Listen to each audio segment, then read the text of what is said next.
allow the children. It's okay. It's okay. Off your mind. It's okay. She off your mind.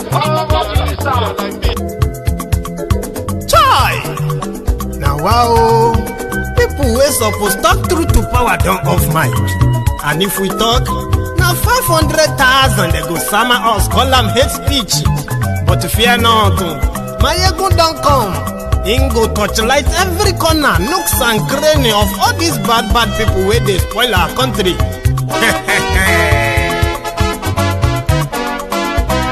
So my people make we loud, my ego don't come, my people make we shout, my ego don't come, my ego don't come, man of the masses, my ego don't come, politico, this one not the off in mind. And in the touchlight every corner. Okay, some people be they holla say they want the power. Chai, them be promise us say we go get light and power. Them hustle sote they can't get the power. But now they know they do anything with the power. Every day, dollar just they get the higher power over Naira. Still them talk say make we off mind. But thank God say my ego don't come. So my people make you ladder. My ego don't come. My people make we shout. My ego don't come. My ego don't come, man of the masses. My ego don't come. Politico, my ego don't come. This one not the off in mind. My ego don't come. Person where they do evil, no one make person talk. Them say that my ego, that man too they talk. He too they talk. Say my ego diary, he they hot like pepper. But every day then they take money in bulk. Woman picking, they the street they hawk. Still them talk say make we no talk, but thank God say my ego don't come. So my people make you loud, my ego don't come. My people make you shout, my ego don't come. My ego don't come, man of the masses. My ego don't come.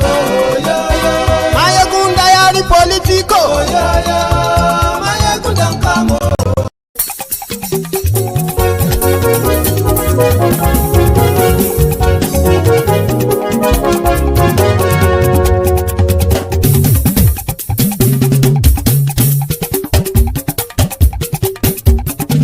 Mayegun la wa mo la mo dododo. Mayegun diary na you be number one. Mayegun la wa mo la mo dododo. Mayegun diary na you be number one. Mayegun ti dé o ọ̀rẹ́ ara yìí.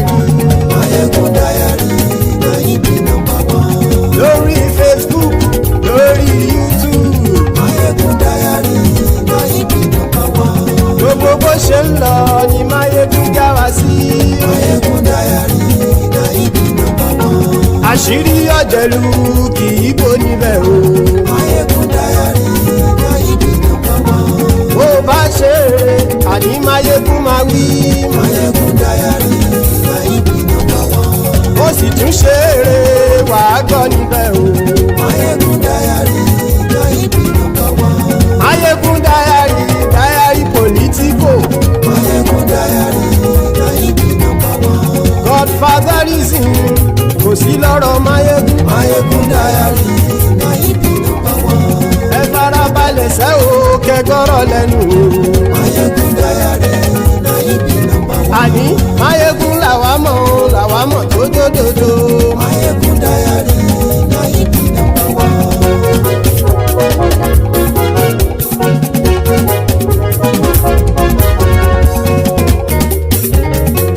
Àní ẹ̀sùn ràkì. Mayegun ti dé. Mayegun ti dé. Ọ̀jẹ̀lú ẹ̀sùn ràkì. Mayegun ti dé. Àní ẹ̀sùn ràkì. Mayegun ti dé. Lórí Facebook. Mayegun ti dé. Àní ẹ̀sùn ràkì. Mayegun ti dé. ṣọ́ra jù. Máyégún ti dé. Bọ́ bàbá gbé wúrẹ́. Máyégún máa wí. Àní ẹ̀ ṣọ́ra jù. Máyégún ti dé. Bíjó ìgbádìyẹ. Máyégún máa wí. Àní ẹ̀ ṣọ́ra jù. Máyégún ti dé. Pẹ̀sìdó bá rúfin o. Máyégún máa wí. Àní ẹ̀ ṣọ́ra jù. Máyégún ti dé. Ọlọ́pàá tó ń gba rìbá Máyégún máa wí. Àní ẹ̀sùn raki Máyégún ti dé. Hello there. Good morning to you. Good afternoon to you. And good evening to you from wherever you are joining us. This is Máyégún live. Brethren, thank you so much for joining me. Dear Templars, I believe you have read the caption of this broadcast. I want to believe that you have also read the description of the broadcast. Like the broadcast, which is your own offering in this gathering. Share it because there is love in sharing. To invite your friends and your not so friendly friends, your frenemies. Tell them that Máyégún today. Then you can now sit back, relax, and enjoy the presentation from your dear Máyégún. Thank you. You know that in Nigeria now, as we have tried to kind of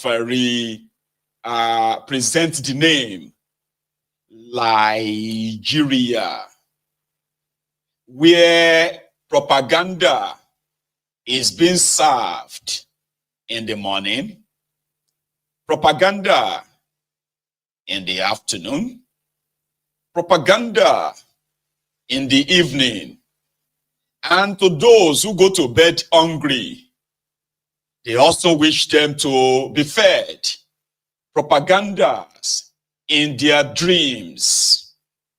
Since the APC, Egbekegbe, took charge of that Nigeria, a lot of you, especially those of you who have one affinity or relationship with God, have been asking God, what is going on in this country? God help us in this country.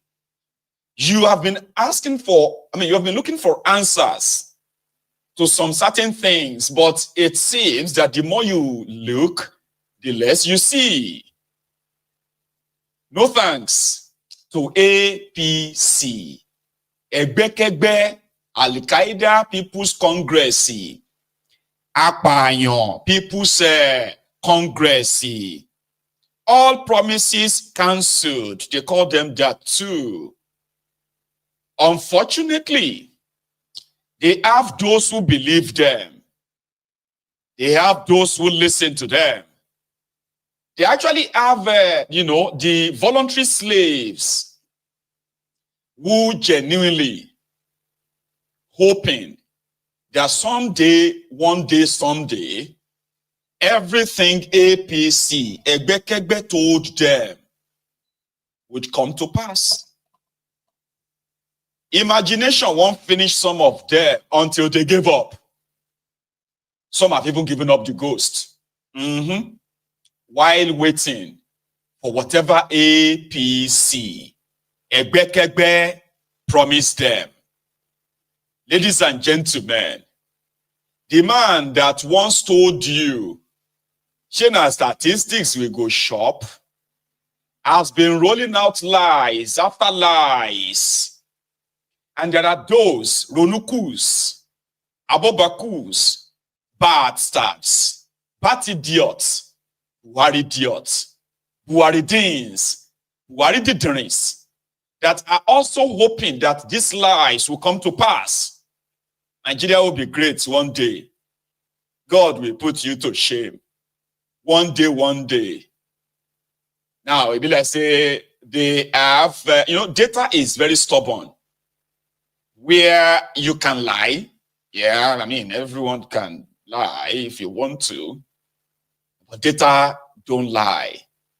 Call and statistics will go shop is now cooking them statistics that are totally, there are total lies. I think na statistic we go chop.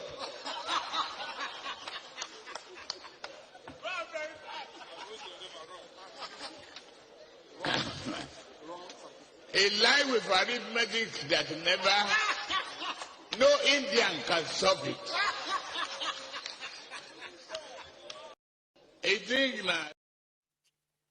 So, brethren, that Kolu and his gang, they are back. As we can all tell, when we don't want to be pretentious, when we don't want to be biased, because data don't lie. Thiefnubu and his gang, they have destroyed Nigeria beyond any remedy, that you are not coming back from this. But there are others who agrees that, okay, things are bad. But you know what? It's going to get better someday. The same wearies that waited for that better days that Boko Haram promised them, and they got nothing but a collapsed economy, are renewing their shege in Thiefnubu's renewed shege. So, businesses are folding up. Cost of living is there. People are starving, people are dying. But somehow, their NBS came out here today to give the Ronukus something to share about, even though some of them don't really believe this. According to Thiefnubu, or before Thiefnubu, I think this is how you are going to understand this, okay? Before Thiefnubu rigged himself to be your president, he had this famous speech where he pretended to be in shock that 33% of you are unemployed. 33% unemployed. Recruit. He hasn't recruited 1,000 of the Ronukus on social media yet. But suddenly, that disappeared. Recruit. 50 million youth into the army. What they will eat? Cassava, agbado, yam, is grown here. You create demand and consumption. And we are competing with armed robbers and the bandits to recruit from the youths who are unemployed. 33% unemployed.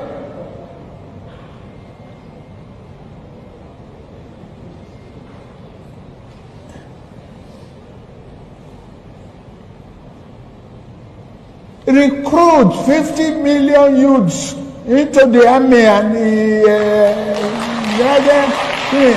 take away from their recruitment source. What they will eat? Cassava, agbado, corn in the morning, yam in the afternoon. It's growing here. You create demand and consumption.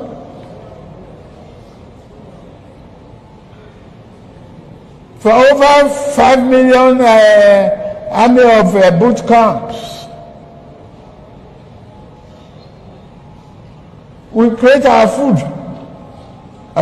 That's money for the farmers. That's consumption for the soldiers and skill development. Don't call them by Kolu. Then after Kolu got in, Oh, sorry, before he got in. It was like, I did Naira. Hello for Kobale.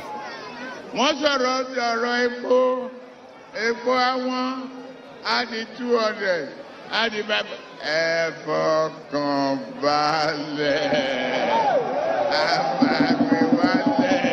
ẹ lọ fọkàn balẹ̀, ẹ lọ fọkàn balẹ̀, ẹ lọ fọkàn balẹ̀.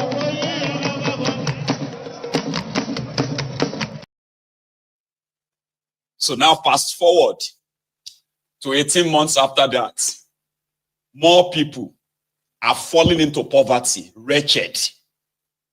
Those ones who had small money, at least under Bokuwari, they have now used Tai, they don't turn to Oloshi. Yeah, true story, true life story. So what did Thiefnubu do? Immediately, he cemented his rigging to hijack the government of Nigeria. They repackaged the propaganda. And the first thing they did was to remove Mr. Kale, the guy who was doling out the data in the MBS back then, Nigeria Bureau of Statistics, had been a National Bureau of Statistics. Mr. Kale, they removed him. They brought in the Ronuku's senior colleague, our propagandist. You know what that one did? By the time Bokwari was done with you, officially, over 60% of Nigerians have become jobless. Meanwhile, others who kind of had jobs, they are categorized as people who are underemployed. For example, somebody that's doing a gateman, okay, a gateman that is being paid 30,000 Naira every month. In an economy where the inflation was 22%, according to the officially 22%. So you can't really say that person has job, right? Somebody who is doing alagba for laundromat, or that's the fancy word for it. Alagba for the person where they help you wash your clothes. And the person is making maybe 40,000 Naira every month. With the hyperinflation on the side, you can't really say that person has a real job, right? But even though they seemed to. So, in truest sense of it, right, it was like underemployment. Okay? So they said people who are underemployed in Nigeria, they're like about 80% of the population.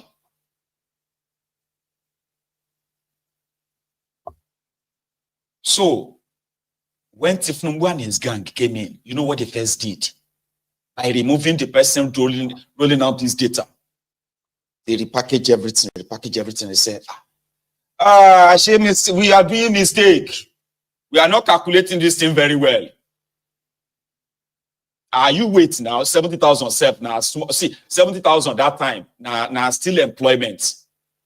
You cannot say that one is underemployment, because you know why? Right now, 70,000 Naira is underemployment, which is their minimum wage. Because when you consider the food inflation, the hyperinflation in the economy right now, so even person with the earn 150,000 Naira is underemployed. If you have any job that is giving you 150,000 Naira, it's underemployment. Except if you have other job or other things that is earning you money. In that economy right now, well, wait for it now. Don't rush. So what they did first was that, we have not captured everything very well. You see, anybody, even if you are doing do you know that in Nigeria, there are those people who are working as private school teachers? Evangelio semi corner schools. that are being paid 15,000 naira every month before Thiefnubu. There are those who are working as office cleaners, collecting 15,000 naira every month, 15,000, 10,000 salary in Nigeria. Oh, you 30 days here now, 30 days working, collecting 15,000 naira in that place. So what Thiefnubu and gang now did was like, if you are a shoe shiner, that's a job. If you are a plumber, you are already employed. If you are like selling we do all these market women and the rest of them, they are employed. Employed. If you are Okada, right, you are employed. Everybody is employed. In fact, we've been calculating it wrongly. As it stands, Nigeria no get unemployment problem at all. Apart from almost 60% unemployed. Thiefnubu and his gang, they sliced it down and they said, in fact, now only 4% Nigerians are unemployed. Everybody else is employed. Even Agbiru, everybody is employed. We must make sure that they are all paying taxes. If you are shining shoe, if you be, it no matter, even if not 30,000 that they pay you, if not 25,000, you are employed. Let us stop pretending. Suddenly, unemployment just disappeared in Nigeria under these criminals. But the same these same lunatics, these same fraudsters, they are also bragging. They are bragging that they have paid over 75 million Nigerians 50,000 naira because they are the poorest Nigerians. They don't have any means, they don't have any business, they don't have any job, they don't have anything. So Thiefnubu is paying them 50,000 naira every month. 75 million people. In between July, listen to this one, between July 2024 and October 2024, July, August, September, October, 3 months, Wale Idun bragged that they gave 25,000 naira to 25 million Nigerians, poorest Nigerians. But in the general scheme that they are cooking, Nigeria only have 4.3% people unemployed. Do you see the contradiction?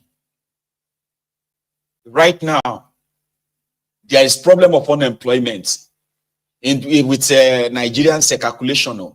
In America, I think your unemployment ratio in America is put at how much? 5% or 5.5%. In the UK, here, I think it's somewhere around the 5.3 or 5.5% or so, or 6%. I'm not sure.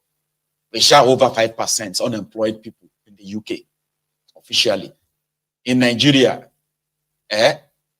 Nigeria have less unemployed people in Nigeria, which means Nigerians are gainfully employed. They don't need job. Only a few people don't get job. Everybody else is employed in Nigeria.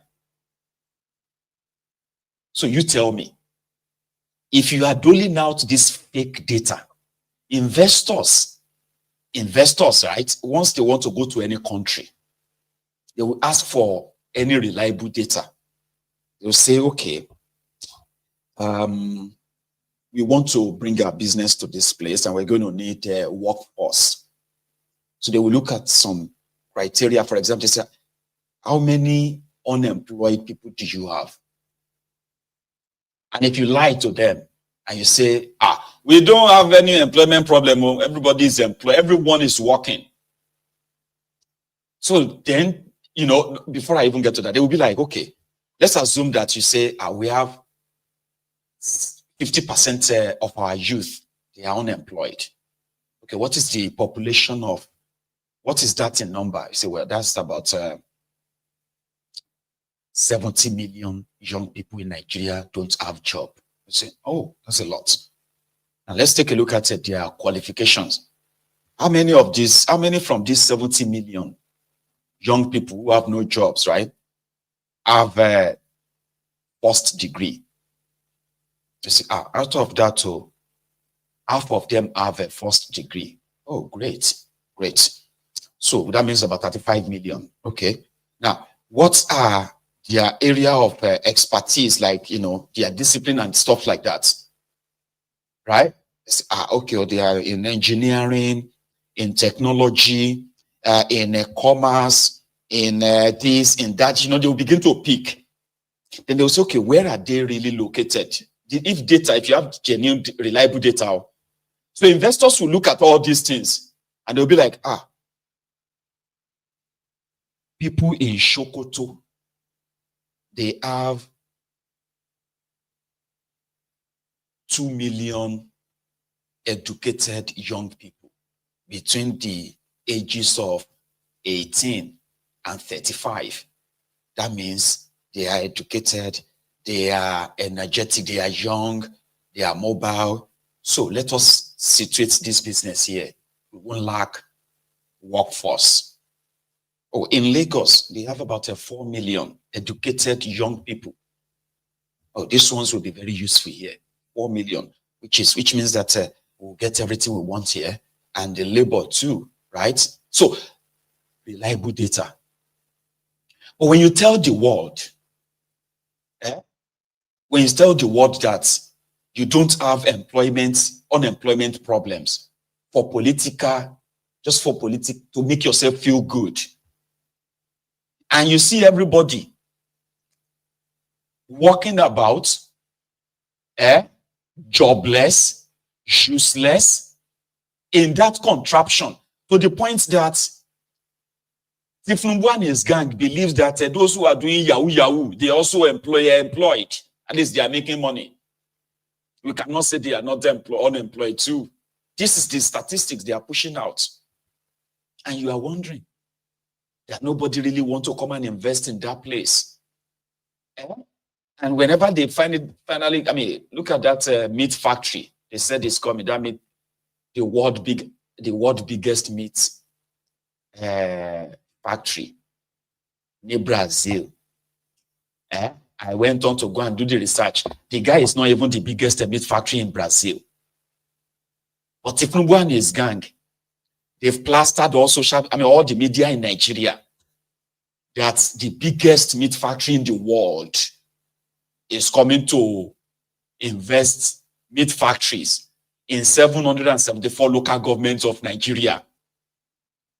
Propaganda inoni. Propaganda ilenje. The same Thiefnubu that went to Brazil, went to India last year. That's over a year now. And they came back, they told you that they signed a deal, $14 billion deal with India. It's been over a year now. There is no 14 Naira deal or 14 billion Naira deal from India. Only for them to come back yesterday, after Davido said the economy is in shambles. They are now saying that one Indian hospital want to invest $100 million in building a hospital in Nigeria. It's a Thiefnubu's achievement.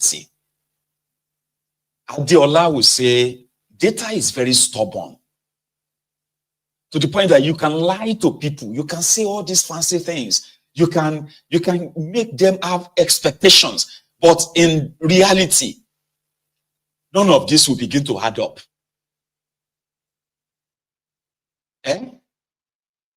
According to Thiefnubu and gang, Nigeria no get an unemployment problem. Everybody is employed. So this one is now for those of you living abroad, your family members who are telling you that some of them now they subsidize them. I have this my brother that graduated. It's been 3 years now. He hasn't found any real job. A lot of you have a member of your family who has been a graduate who have graduated for a while. Now they found them. I have in my family too. So if I ask, I say, so yeah, that means you even have a job. So Thiefnubu just told us now that all of you are employed. So you have been taking money from me when you already have a job.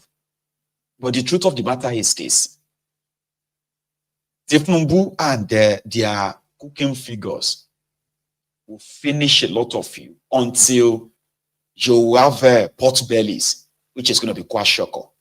Pot bellies of lies. And I don't know if I should feel sorry for a lot of you young people in Nigeria. I don't know. We have lists of businesses, big businesses that have left Nigeria in the last 18 months alone, or the last 9 years. So if they have created jobs, maybe they are supposed to tell you that, okay, in America, right? Especially in America, including here in the UK, every month, right?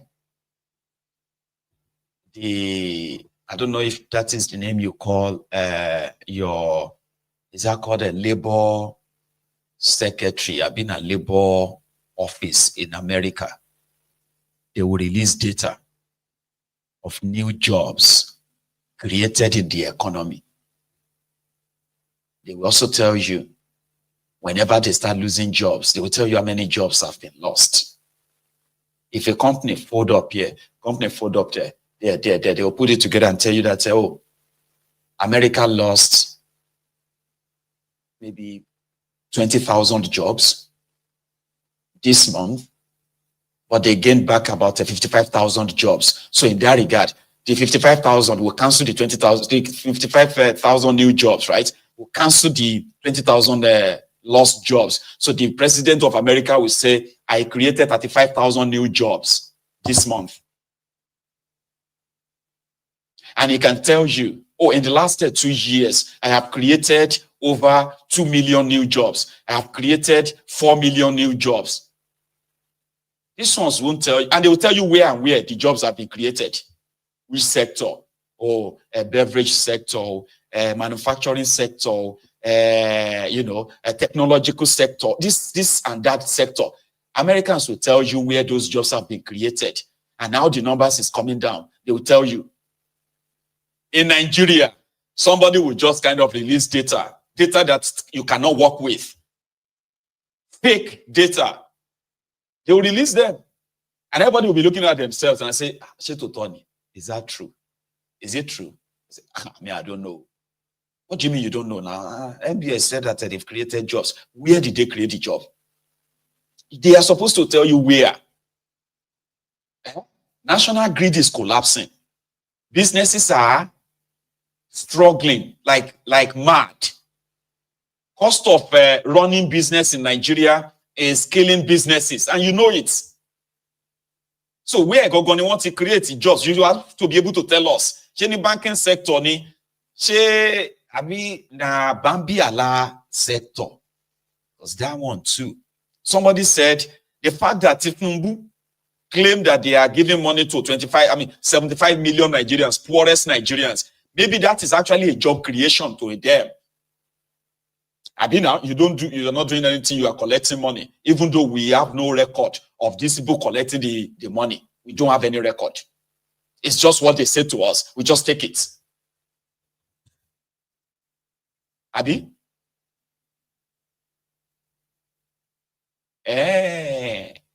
So begging self na job.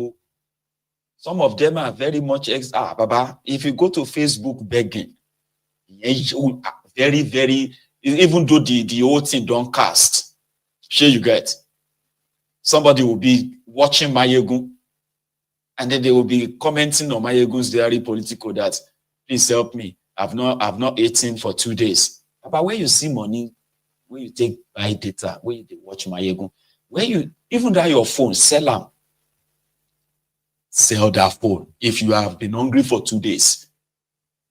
Or people have told me that they opened the shop, because if you beg on every platform on Facebook, and this one give you 1,000, this one give you 2,000, this one give you 3,000 in a day, you are making 10,000 naira. I don't know if that is how lucrative it is, but you're making 10,000 naira from begging online a day. Baba, that's 300,000 naira a month. Yeah. So even beggars are pretty much like above minimum wage in that contraption. I don't know if that is how easy it is, because I have given people money on my platform, right? I would just be like, hey, please, my friends, and you fans me, I beg, let me give Adeola 50K. Somebody should help me give Adeola 50K. And you know, say, I've got my own people, right? Somebody will just be like, okay, Mayegun, don't worry, I'll do it. I say, okay, Adeola, please, let's know if you have received it too, so that no multiple people will not be sending you money. Adeola, if you collect 150,000, I've seen that happen. That's why I stopped it. But there is always somebody on my platform, telling everybody here that he hasn't eaten for 2 days. He has not eaten for 3 days. Please, please help me. Please help me. So I don't think that's a job.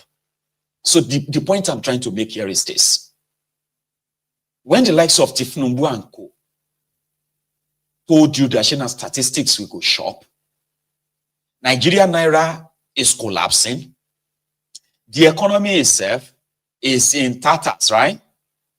There is no real substantial investment in Nigeria. None of Nigeria economy sector in the Nigerian economy has received any major investments. None. If you have any, okay, you can tell me. I can give you names of companies that have left Nigeria in the medical sector. So those who are kind of producing medicines, who have left Nigeria.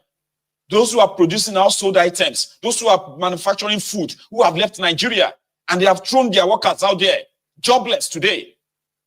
The record is there, but they can't tell you the record of how many companies have come in, created the jobs, as it should be. They can't tell you. No. But they just want you to believe that, Nigeria no get unemployment. And if you tell people, say, you no get unemployment problem, how you want investors to now see opportunity in your place when everybody is employed? How? Yeah? How do you want investors to come in and take advantage of, oh, yeah, we have enough work for so? This is the disadvantage of the lies. So those of you who are Ronukus watching me, this is where the problem is. None of you can tell us and say, in the manufacturing sector, oh, this huge, so manufacturing and all that just established in Nigeria, and they have employed more than 50,000 or more than 5,000 people.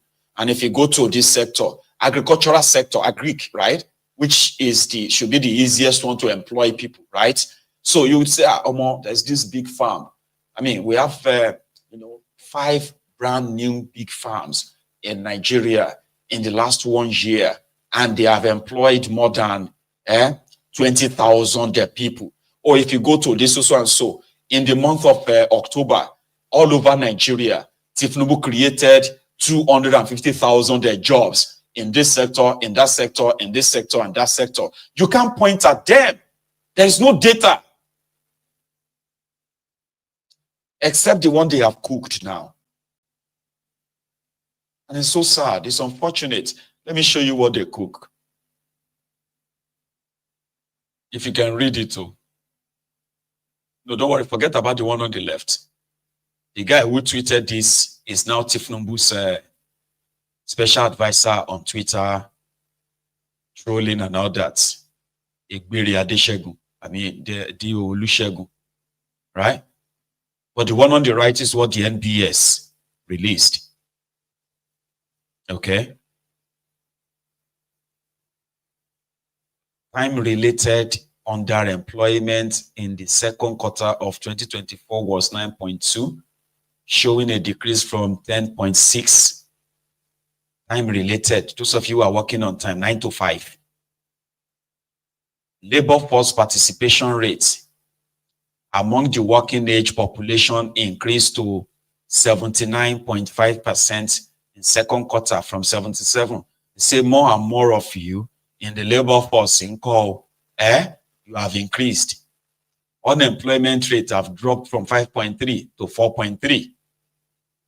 Informal employment, those are the ones who are doing, bricklayer, those who are doing shoe shiner, those who are doing alabaru, those of you who are like, selling recharge card, doing POS, all of you call, because according to them, if you are doing POS and you are making 500 naira, 1,000 naira a day, or you are making profit of 5,000 naira a day. So according to them, that is like 150,000 naira you are making. So 93% of you informal employment. They say employment to population ratio. This is an increase from 2. God damn it, man. Youth unemployment in Nigeria, according to them, between the ages of 15 and 24 years was 6.5. So they said that one has decreased from 8.4%. So all of them are between the ages of 15 and 24. I don't get job.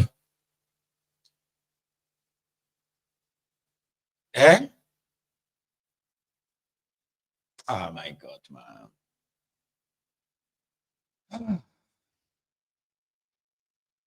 Anyway, it is propaganda. Share you get. As much as the Central Bank of Nigeria has announced that for the 5th time this year, they would have to increase the interest rate again, since the inflation is not slowing down. Inflation in Nigeria is over 1,000%.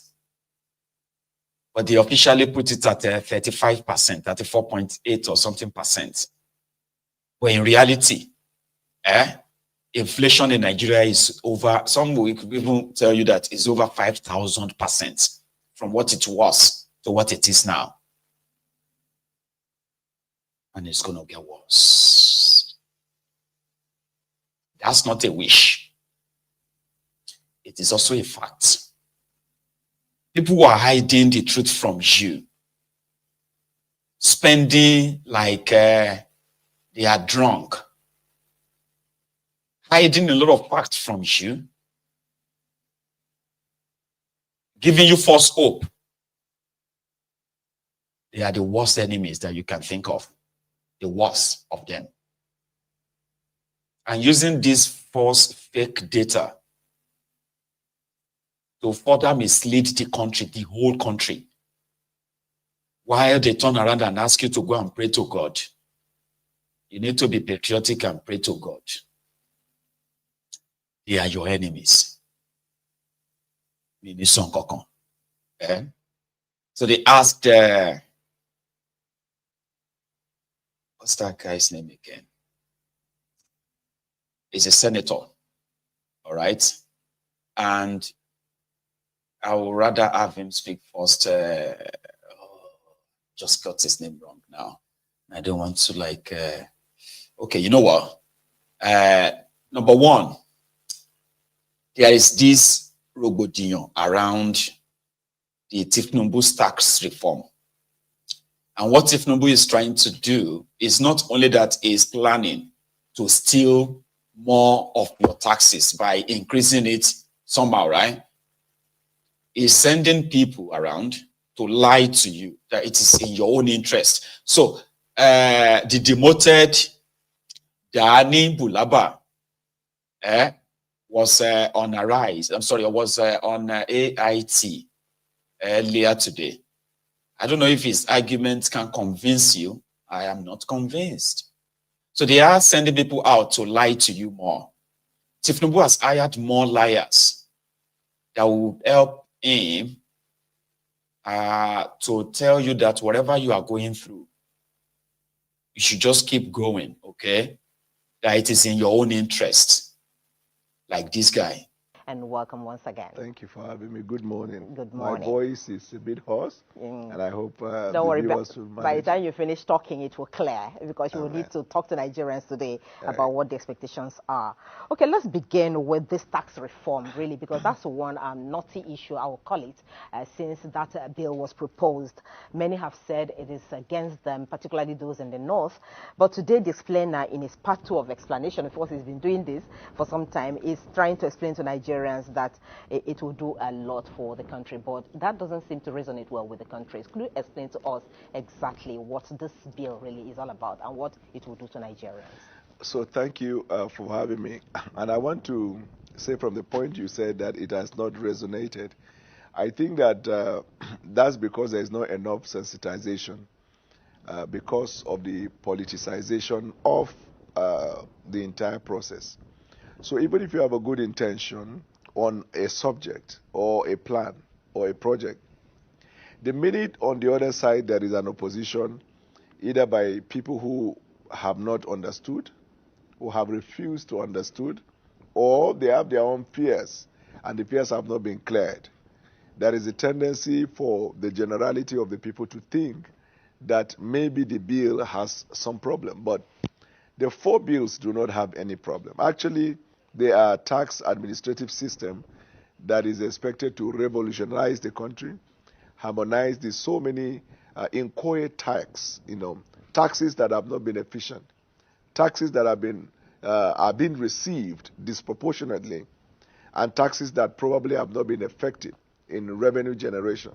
So there are so many key highlights in those taxes. One that affects the private citizen, one that affects business, one that has become the subject of controversy. So for example, for private individuals, with these revolutionary changes in the tax administration, there are certain areas that the common man on the street benefits. Before now, if you go to a restaurant and you buy item, you pay value-added tax. But now on food, there is no tax. There is no value-added tax. Before now, even if your income is below 800,000 per annum, there's a certain tax that you pay. With this tax now, if your income is below 800,000, you don't pay tax. You're exempted from paying personal income tax. Even company income tax, if it is below 50 million, then there is a threshold. Then you go ahead to look at services, for example, if value-added tax that are considered as exempt and those ones that are considered as zero-rated. So the zero-rated taxes are taxes that enable the manufacturer or the producer to be able to make profit so that business will remain or business can be expanded to meet with the demands and supply of every day. I give you an example. If you join a public transport, for example, you don't pay tax, right? If you pay your money. But if you order an Uber, it is considered as private. Probably your living condition is a bit better than somebody who is in the general public service. Tax that are zero rated may apply. So they are quite, even the concept of the value added tax that is subject to problem. People have just taken an item and make a mountain out of a molehill. You see that the value added tax nuisance Lele is doing the job they hired him for. So on the surface, all right, is that, we won't take tax. We won't tax you if you are earning below, for example, 800,000 Naira per annum. But guess what? The majority of those who are probably getting really taxed with the current reality in that contraption. So for those ones who have jobs or who kind of get whatever, so majority of them are going to be taxed around 30 to 35% of their earnings. So let's say you are earning 120,000 Naira a month. Yeah, you know what that is. The value of that 120,000 Naira in that contraption right now is almost nothing, Abi.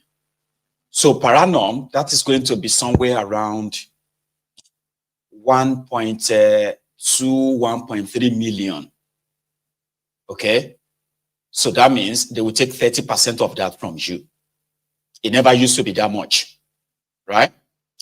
because they know as well that majority, they say about 80% about 80% of Nigerians do not even have up to 500,000 naira in their bank, but they are consumers as well.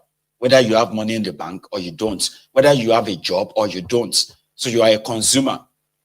So which means your own taxation is coming from consumption tax, so you won't escape that.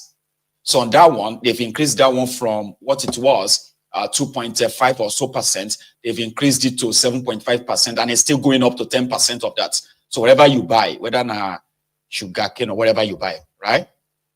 So paying for transport also, let's say you are using the public transport, you won't pay tax, okay? But you see that person who owns the transport, who owns the bus that you are entering. Yeah, this is not like, I'm talking about public transport as they call it now, because there's no public transport other than people who buy their own buses. Okay, so that person who owns Danfo, for example, when he declares, he will have to declare, he will have to declare his earning. So put it this way, the Danfo will charge you, that will come and enter Danfo based on how much is paying for petrol, how much Agberos are collecting from him, okay, and other monies they are taking from him. So the Thiefnubu's tax reform is that Danfo man, when he declares how much he's making, so there's no way it won't fall. For example, a Danfo may say, oh, he's making 40,000 naira or 30. I'm using today's calculation now.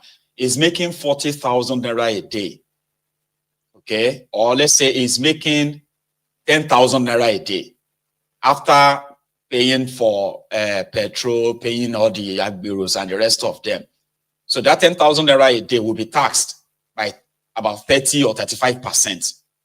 So which means Thiefnubu will collect, Thiefnubu's tax will collect 3,500 naira from him every day, like that. And if he works for a whole month, and 10,000 naira times 100, that's maybe 300,000 naira a month.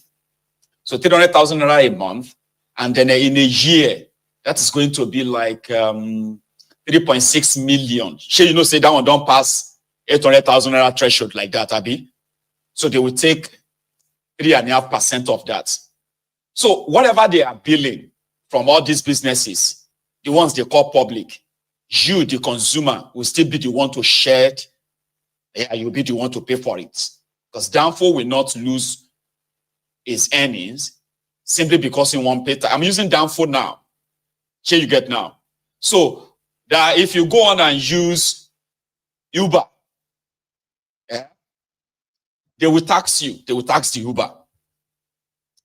That's what he's saying. So whenever Uber driver takes you from one place to another, okay, and it charge you, your trip is 10,000, your trip is 5,000 naira plus 30% interest, I mean 30% tax, consumption tax, which is VAT. So what is it, 30% of 5,000? That should be like 1,500 or 1,600 naira. So the Uber driver will charge you 6,800 naira. Here you get, or 6,600 naira. So the Uber driver will remit that 1,500 or 1,600 naira tax VAT that they charged you, will remit that. Then from his own earnings, to say, okay, as Uber driver, I am earning 40,000 naira every day. So they will now tax him about 35% of that. Are you with me? That is Thiefnubu's tax reform. But they want to make you look like us. You don't worry, it no concerns you. People are just trying to make politics out of it. It's not, don't mind them. Meanwhile, now only petrol costs wahala that a lot of you are finding it difficult to buy all the normal things you normally buy before, Abi, because the cost of transportation has now increased the cost of goods and services. So when they add this tax to it, the business people, they will have to rearrange themselves too. They can't lose the little profit they are making. So what will happen is that una go share am. So you, the consumers, you that are patronizing them, it's all coming back onto like oh my heavy gone. I don't like you, right? So when you begin to break it down, okay, all these taxes that they are piling up, and they are making some of you ordinary people to feel like it is in your own interest here. Interest here, okay. So Thiefnubu want to be the one to collect all the taxes left, right, and center. Oh yes, in reform, this, reform, that. As they are collecting tariff from those who are importing, they are charging those who are transporting whatever they are importing.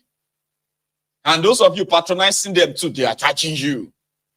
So last, everybody who is not paying now, you make the net bigger in the time of Bola Ahmed Thiefnubu. If we reduce the purchasing power of the people, we can further slow down the economy. Let's widen the tax net. Those who are not paying now, if it is inclusive of Bola Tinubu, let the nets get bigger and we take in more taxes, and that is what we must do in the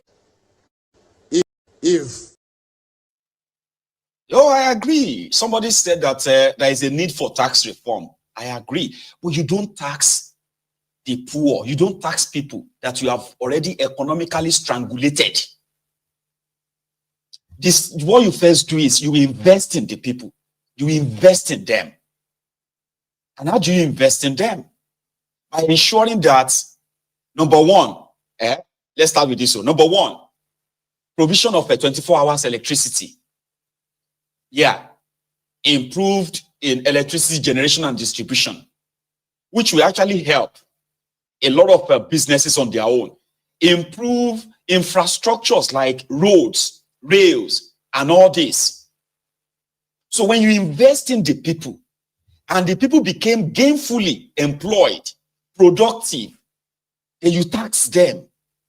By then, nobody will even notice that they are paying much taxes. Look at us here in the UK, for example, or look at yourself where you are living abroad.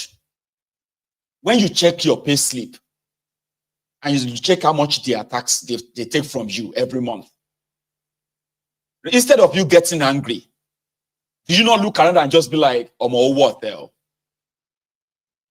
hell?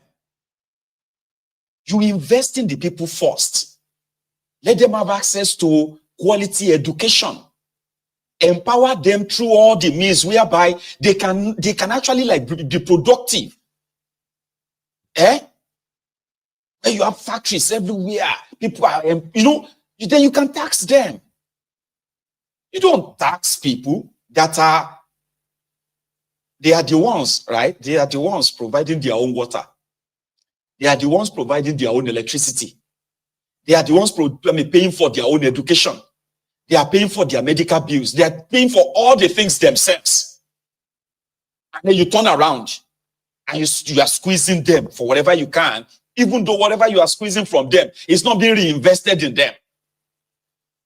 You need to invest in the people before you tax them. That's the point. If you don't invest in the people, what are you going to tax? What? You're just going to kill them, kill their businesses, kill everything they have until they have nothing to give anymore. That's exactly what Thiefnubu and Co are doing. That's what they are doing. You put money in the bank. You are not touching the money, but the money is reducing because the banks are told to be taxing you, taking money from your bank. These charges, that charges, this one, that one, reducing your savings. You are devaluing you've devalued the currency, devalued the Naira in the country, right? You've devalued the currency, which means all their labor, all their effort have been devalued. Before they even touch the money, it's been totally devalued. Then you now want to tax them to take more from them. So tax reform is good, you will say, and tax is good. But you have to reinvest it in the people so that they are more productive, that when you begin to take from them, they won't even notice. They won't. That's what these guys are not doing. The roads are terrible. So you have to spend a lot of money to even keep your vehicle working, to keep your vehicle operational. Because of the terrible roads. You have to provide your own security. And if you have enough money to pay for all of this, then you are left with almost nothing. And then the criminal government comes in to come and take whatever they can take from you again. They don't care. If your business is struggling, they don't have any safety net or something to kind of protect you. Like, let's protect all these businesses that are going to pay us taxes. So it is just take. Rent seekers. That's the difference. That is the difference. And when they take the money, what do they use the money for? They use the money to buy themselves cars, private jets, go on vacation. That's what they use the money for. There's no reinvestment of this money on the people. Abaribe has something to say about that. Their policies and policy direction, does it give you a sense that we are headed in a direction for good? No.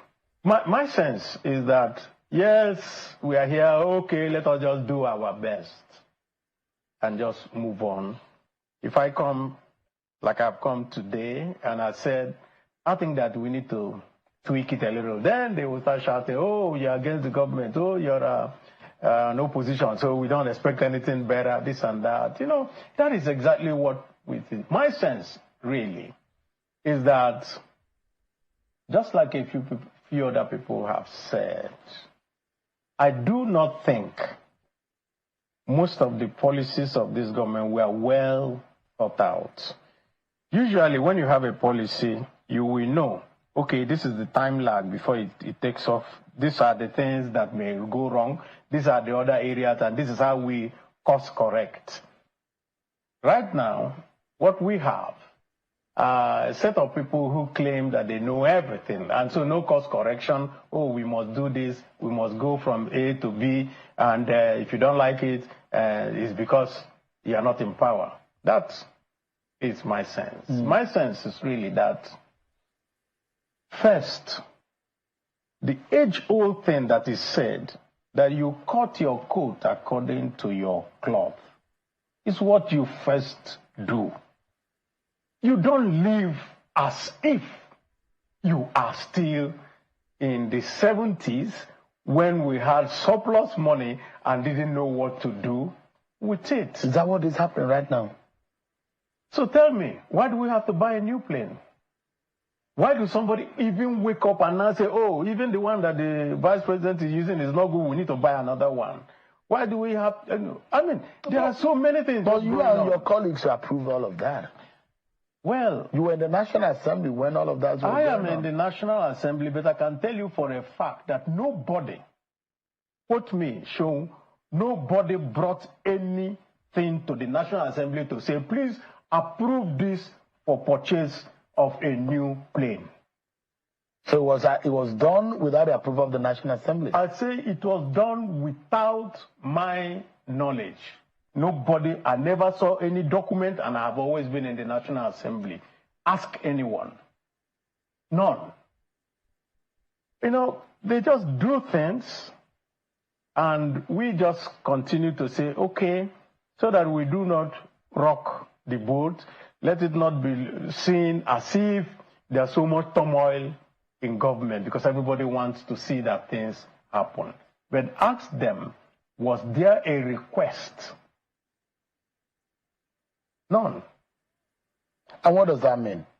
What it means is that part of the job of the National Assembly, which is to be a check on the government, is not being efficiently carried out.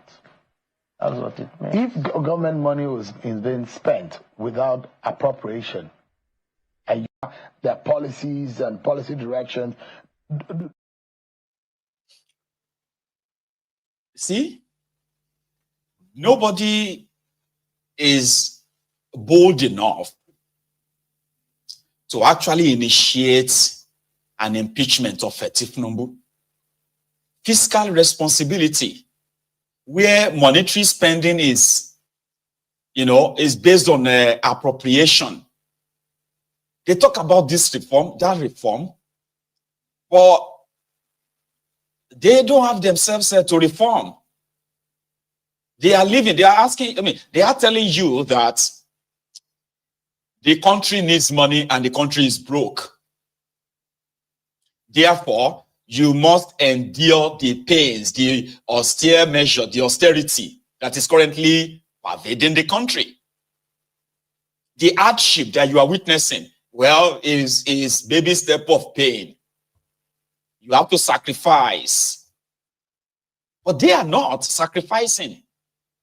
They are spending like, drunken sailors. I don't know if that's even a proper narrative anyway. They are just like spending like, they are so rich. Nigeria is so much in abundance. When it comes to the people, you have to sacrifice.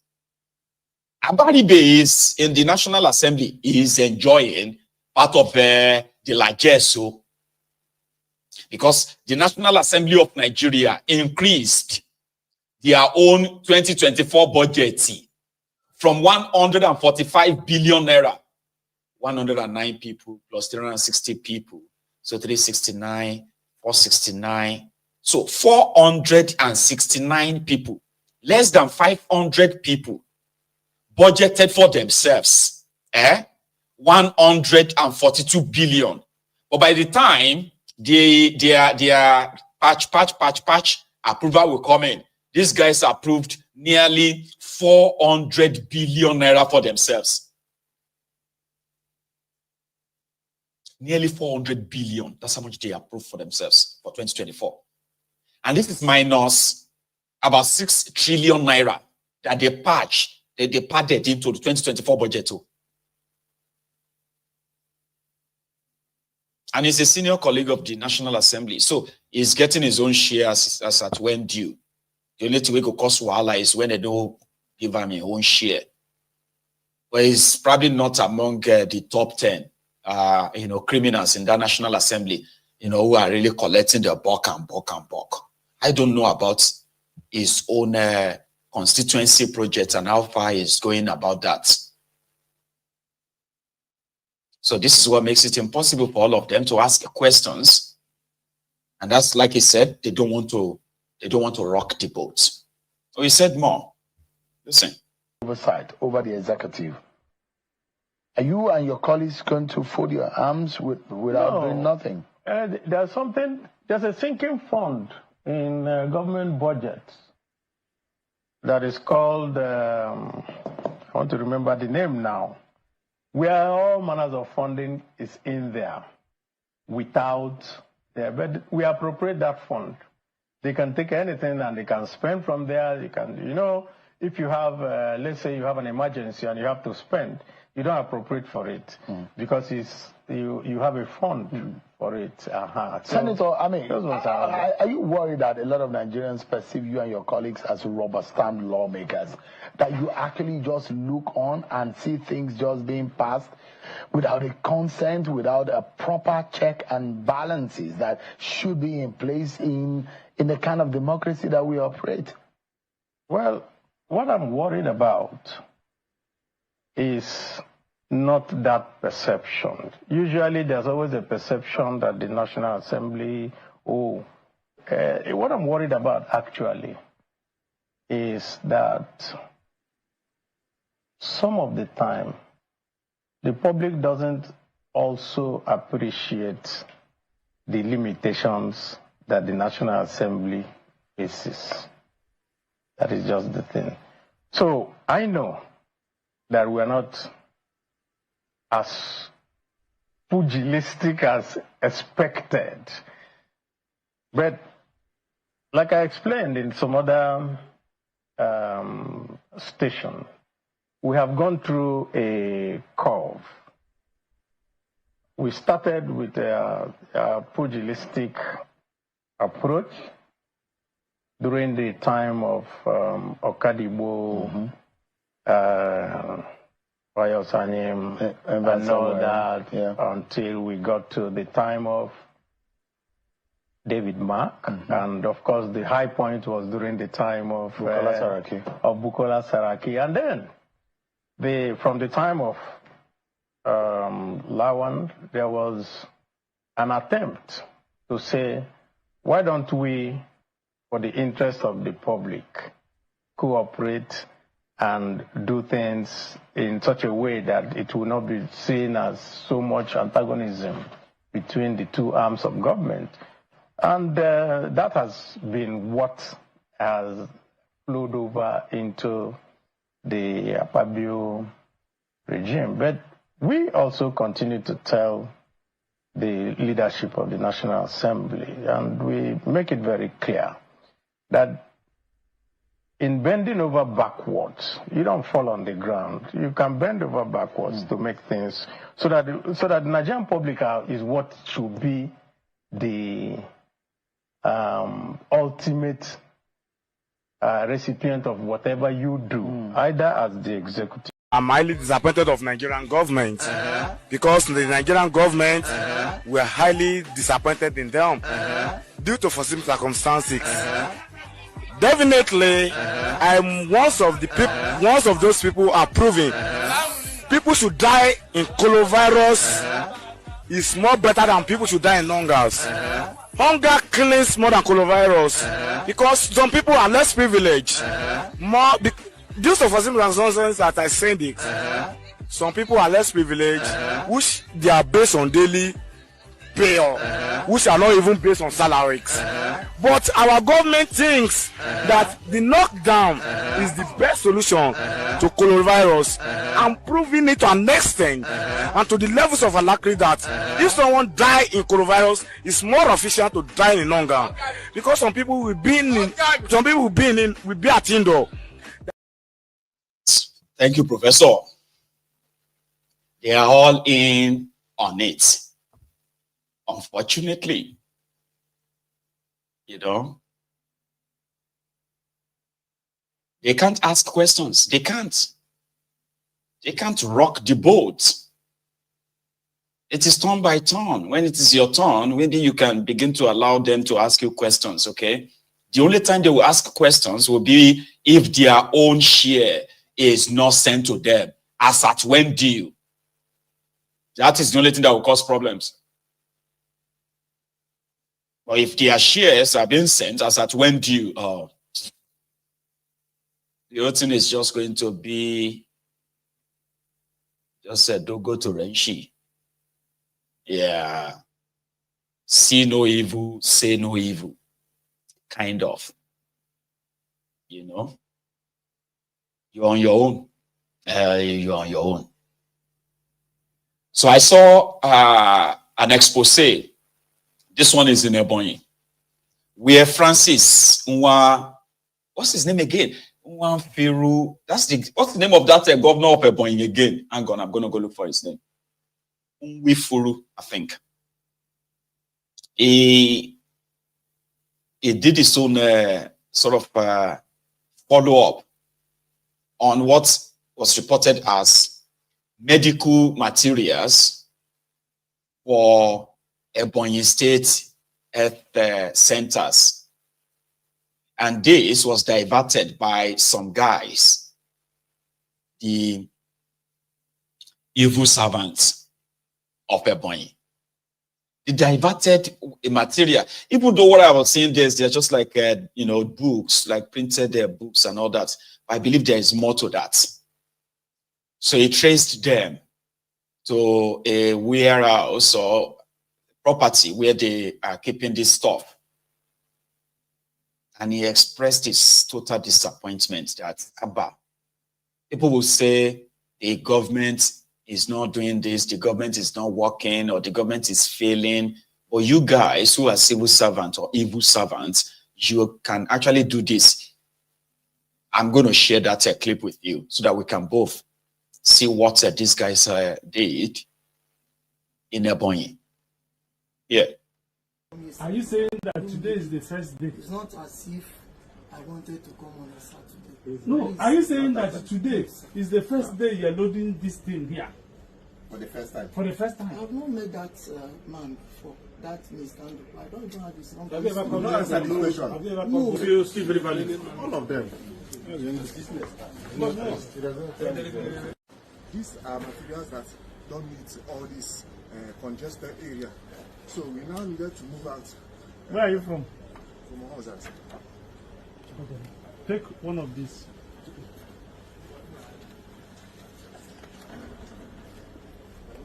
Look, I read what is there.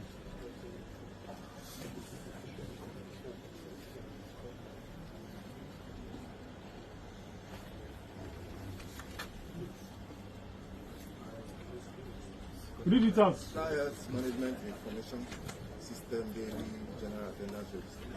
When did it expire? It's 2013 version. When did it expire? This one expired 2019. We have a 2019 version now. Where is it? In use. Where is it? It's with the NHMIS. The NHMIS have it.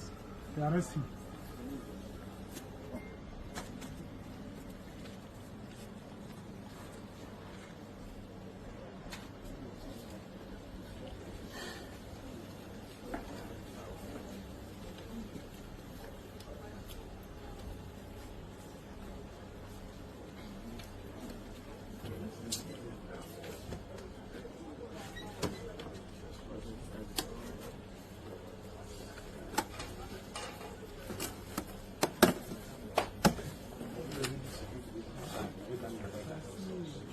What is there?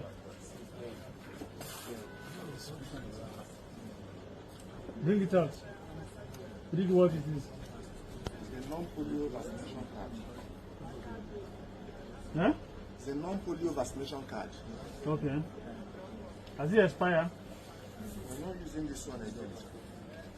Did this one expire?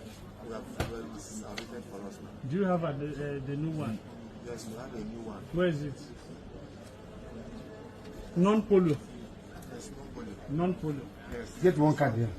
This one is done because why this one was updated is because it's specifically for meningitis. So now when they now saw that there's need to produce a non-polio vaccination card that integrates all the vaccinations we do for non-polio, they now produce the one that is not specifying meningitis. That's why they wrote it. See it. Where did they write it? Let me see it. Show me where they write that this is meningitis. Show me. Because you said it's only for meningitis. Show me.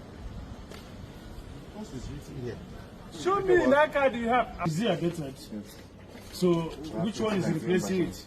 2019. Where is it here? That's what I said is with the NHMIS. The NHMIS people have it. So you are discarding what you before its arrival. No, it's there already. That's the one in use. The one in use. Philip. So you can give the card. It's updated too. No, this one is not updated. Philip, Commander. And I sincerely swear that I don't know why they are doing anything with this one. This one is not also updated. But you sold this one too? I did not, Your Excellency. Because maybe I'm not there. They think they want to do what they feel they want to do behind me. But the guy said he sold everything. Call the guys. Let's see this. The buyer. All of them. Okay. All of them. Of what these people supposed to do behind him. Is that true? You, Hogan? He said that all these things is not what he's supposed to do. Is that true? That's what he said. that you're loading all these things because he's not here? Yes or no? No, sir. It's not true. Is that true? Yes, sir. He says they were carrying it. I said, is that true? He said you're loading all this because he's not here. That if he's here, you wouldn't have been loading it. Yes, sir. I said no, sir. How much did you sell it? 150,000. But you say 60,000. You say 60. Yes, he says 60. Who gave the approval of the government? I wrote to get approval from our executive secretary, but he was not in town. He traveled. What of the permanent secretary? What of the commissioner? What of the secretary to the government? Do you know how to sell government property? The obsolete one. Do you think that even me as a governor have rights to sell? Do you know it goes to the procurement council? And it's procurement council that will grant approval for you to say that this document or this property of government is unserviceable. And they will engage auctioneers. Even And now we are talking of this. This is register for antenatal, daily antenatal register. And you decided to sell it. Whereas we don't have one in our primary health care where this is supposed to be. They are using exercise book to write. I have seen it time without number. In our primary health care, and you have the opportunity to be a civil servant. And all these things are in their own custody and they are selling it. Today that is Saturday, you call somebody, a buyer, to come and start loading it. Now this is immunization register. Child immunization register. Please do not falsify any data. And they are selling it. The other one is non-polio vaccine cards. And they have loaded full vehicles. And this is not the first day. This is not the second day. This is not the third day. I have seen these vehicles here more than 4 times. In so many other days. But I never care to stop. I don't know the spirit that says we should turn today. And I said to my people, turn. For the first time, let me see what these vehicles are loading here.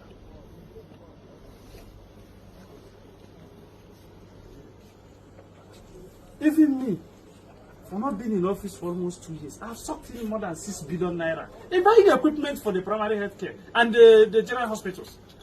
And this is exactly what you people, the storekeepers, are doing. And the general public are shouting every day.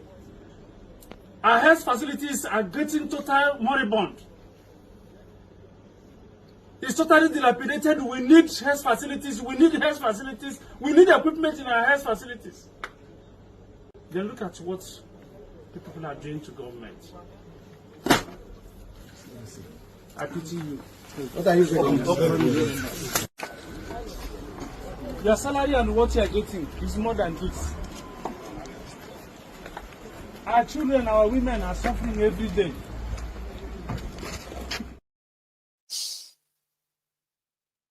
I was as confused as some of you when I saw that, that video uploaded by one of the governor's aides online. I was like, materials. I wanted to see the medical materials that they are stealing. So that I was waiting and waited and waited and waited until I got to the end of the video and realized that civil servants have been an evil servant. They are selling printed documents. Even the people where they buy themselves. What do you want to take polio register do?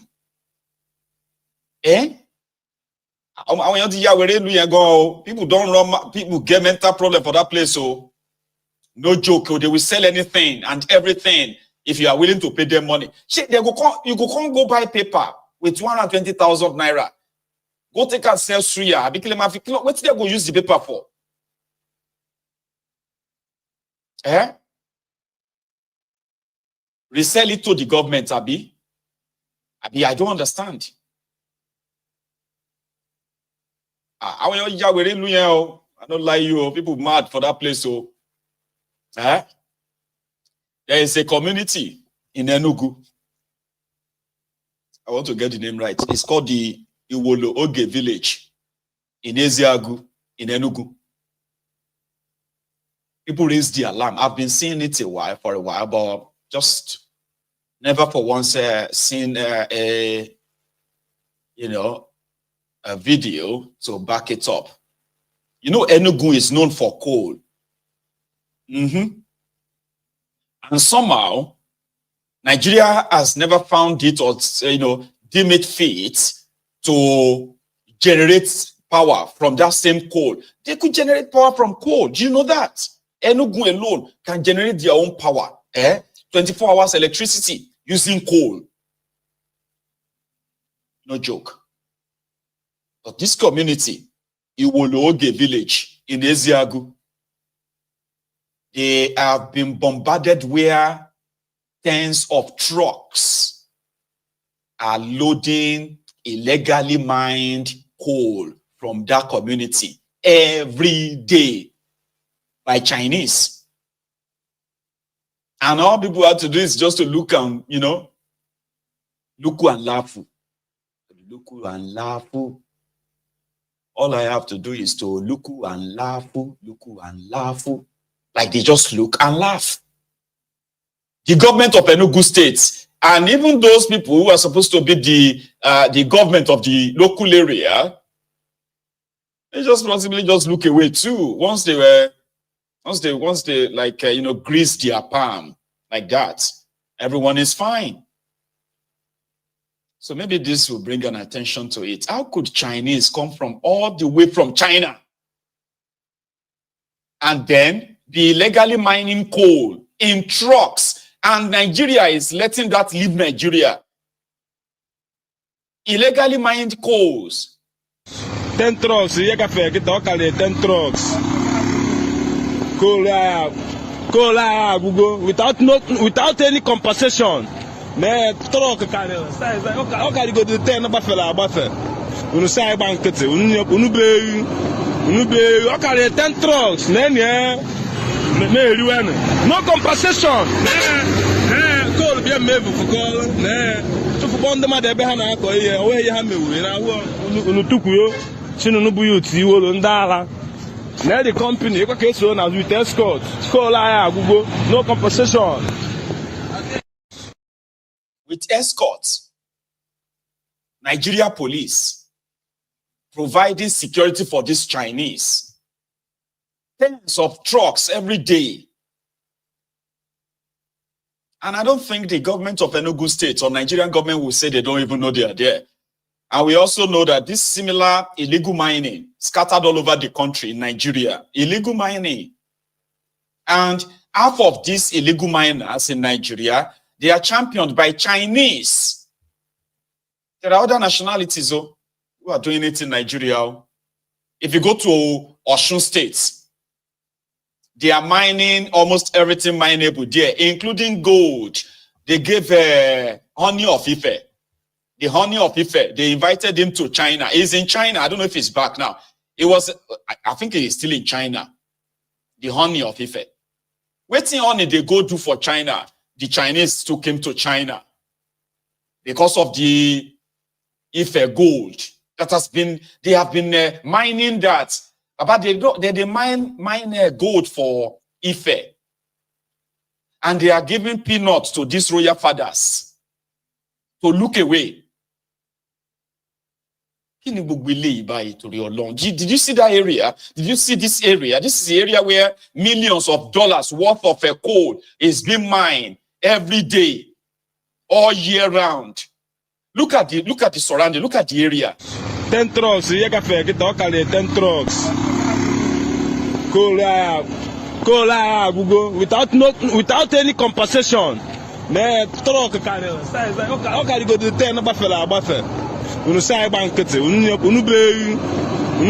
Okay, 10 trucks. No compensation. Call be a move for call. To for bond them at Look at that place. The situation is the same everywhere. All these places. And guess what? One thing. Do you know that Eziagu is also a place where the Fulani terrorists have also been wreaking havoc? Yeah. In Enugu State.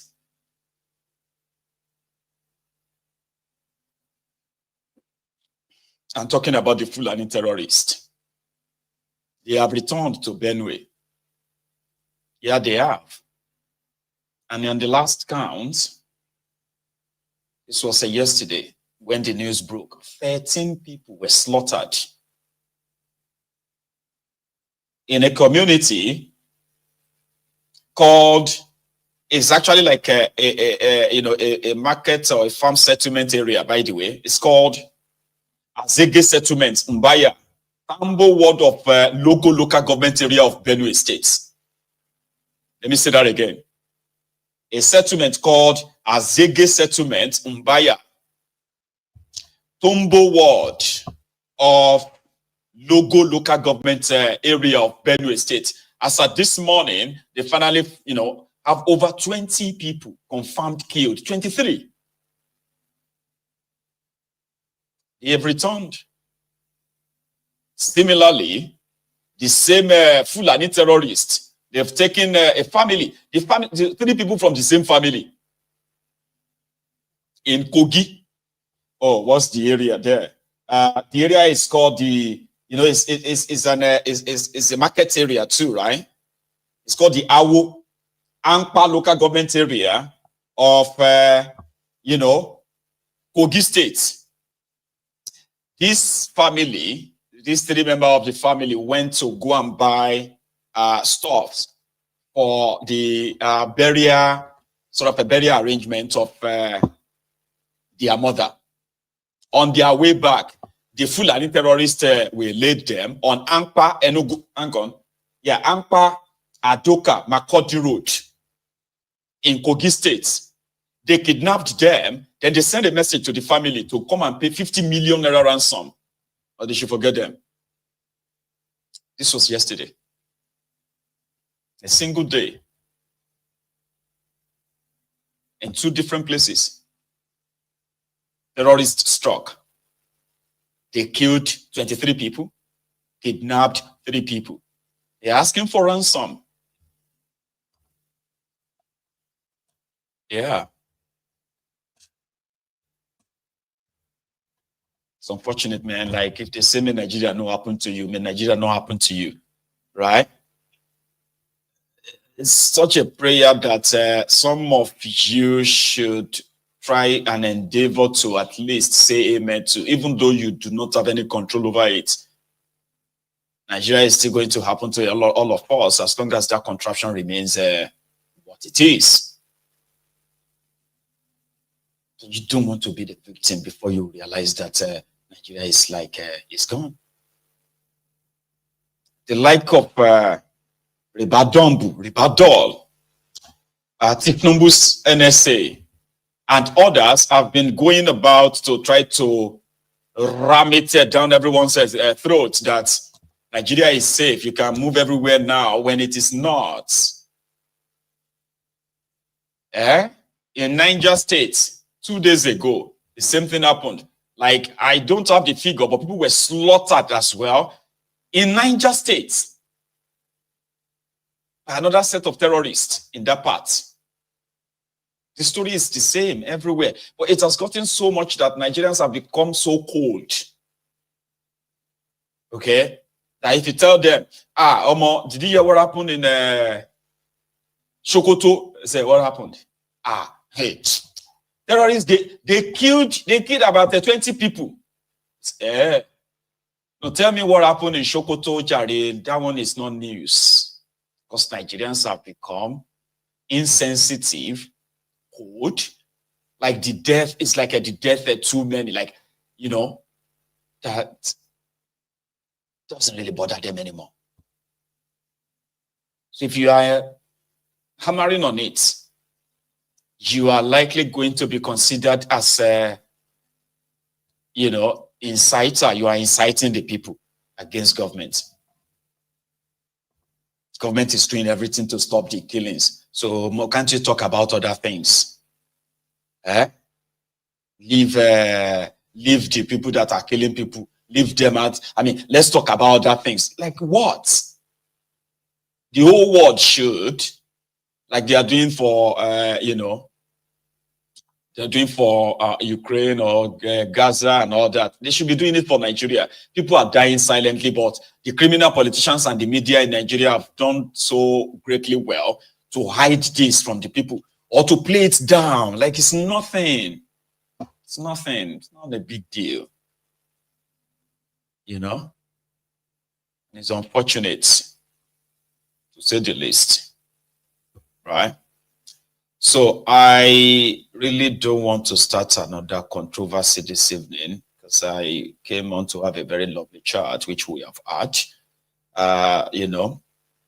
But there's something that I should add, and that is the current Rugbudion.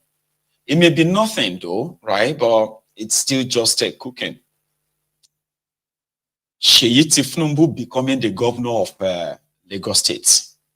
Some will say it is long time coming. It's like, you know, it's going to happen anyway. He's the only son of, the only child of Thiefnubu who seems to have shown interest in his baba's political business. In Lagos, Thiefnubu, son Seyi, and that Sunday, sorry, Dare Oponulojo Sunday, that one that was a minister under Bukwari, but is now the special advisor to Thiefnubu on communication right now. Yeah, Sunday Oponu, Dare Abinkon. So the two of them are those who are controlling the Lekki toll gate. So they are the ones making money from that toll gate. Even though they will tell you that it is LCC, this LCC, no. Shut up. Also, when it comes to adverts on your cars or placing a billboard in Lagos and all that, the agency responsible for that was created specifically for this same Seyi. So he is the one in charge of that too. He's got so much money. Because of his relationship with his father. They opened his own shop for him and he's got a lot of money. He never worked in his life. He's never had any real job in his life other than his Thiefnubu's son. And what a typical Runuku would tell you is that why must he have a job? If Thiefnubu is your father, would you go and have a job? Yeah, that's why I said that, you know, the Nigerians and their criminal leaders, your criminal leaders are the reflection of the criminal Nigerians. Here you get. So Nigerians generally don't really hate corruption. Okay? What they don't like is when they are not the ones benefiting from the corruption. That is when everybody will get voice. Hey, the corruption must stop. We must. Here you get. A lot of them are waiting for their turn as well. A lot of Nigerians, they are waiting for their turn. If they join you to condemn all this bad behavior today, wait till you realize that some of them are also waiting for their own turn. So once they have the shot, everything that is wrong with Nigeria will begin to be nice with Nigeria. And then you will be the problem. People, I mean, I've had friends here. Yeah, I've had friends who agreed with that this contraption is a contraption. Some even called it a zoo. But the moment they have their friends or family members as a beneficiary of the rods, they will just turn against me. Let me give you one instance before I continue the story of Seyi. In 2018, when I started a political party called the Green Party. I didn't start it, but yeah, we joined a party called the Green Party. And we took it to Ogun State. So I had some influence, right? I had some influence. So I got some people who are really, really nice people, very nice people, to get involved. We called it get involved. We cannot all be complaining about these criminals where we can get involved and take the power from them and do the right thing. I was so stupid, man. I was so stupid, so naive. Anyway, by the time the charade election took place, so one woman, Abimbola, she was supposed to be a senator, but the people didn't treat her well, okay? She was everywhere. She did campaign. She met with the market women and everybody. You know, she was loved. But that wasn't enough, okay? So on the day of election, they went for money, of course. But because of the kind of work she did, campaigns, you know, she was actually a lovable person. She's the woman I told you that they used a 2 big stouts to bribe our party chairman, the state chairman of our party. They used 2 big stouts to bribe him, and he texted all of the Green Party members that everybody should go and vote for PDP because of 2 big stouts. It was it was a sad experience, all right? But that was, I mean, I didn't tell you the full story. After the charade was done, and she lost, because they always had a presidential election and the National Assembly elections same day, right? Then they will have the governorship election next, maybe like 2 weeks later. So she met with people in the camp of Dubious Darko, who was battling with Amosun and others then. But it was like a forgotten tale. So they told her that she can come and join Dubious Darko, which she did in APC at Bekebe. But I didn't know that. Then Dubious Darko was rigged in, because it's all rigging. Let me be honest with you, right? It was rigged in. And then the next thing was that, I think, she, during the election, right, I told her to give people money, you know, give them some money somewhere that I'll give her back. So she just texted me and said, I need that money. I was like, oh, okay, that's fine. So I sent her the money. When she got the money, the next thing, she just blocked me everywhere. Blocked me on Facebook, blocked me on the WhatsApp, blocked my number, blocked everything. Kilude, is she angry with me?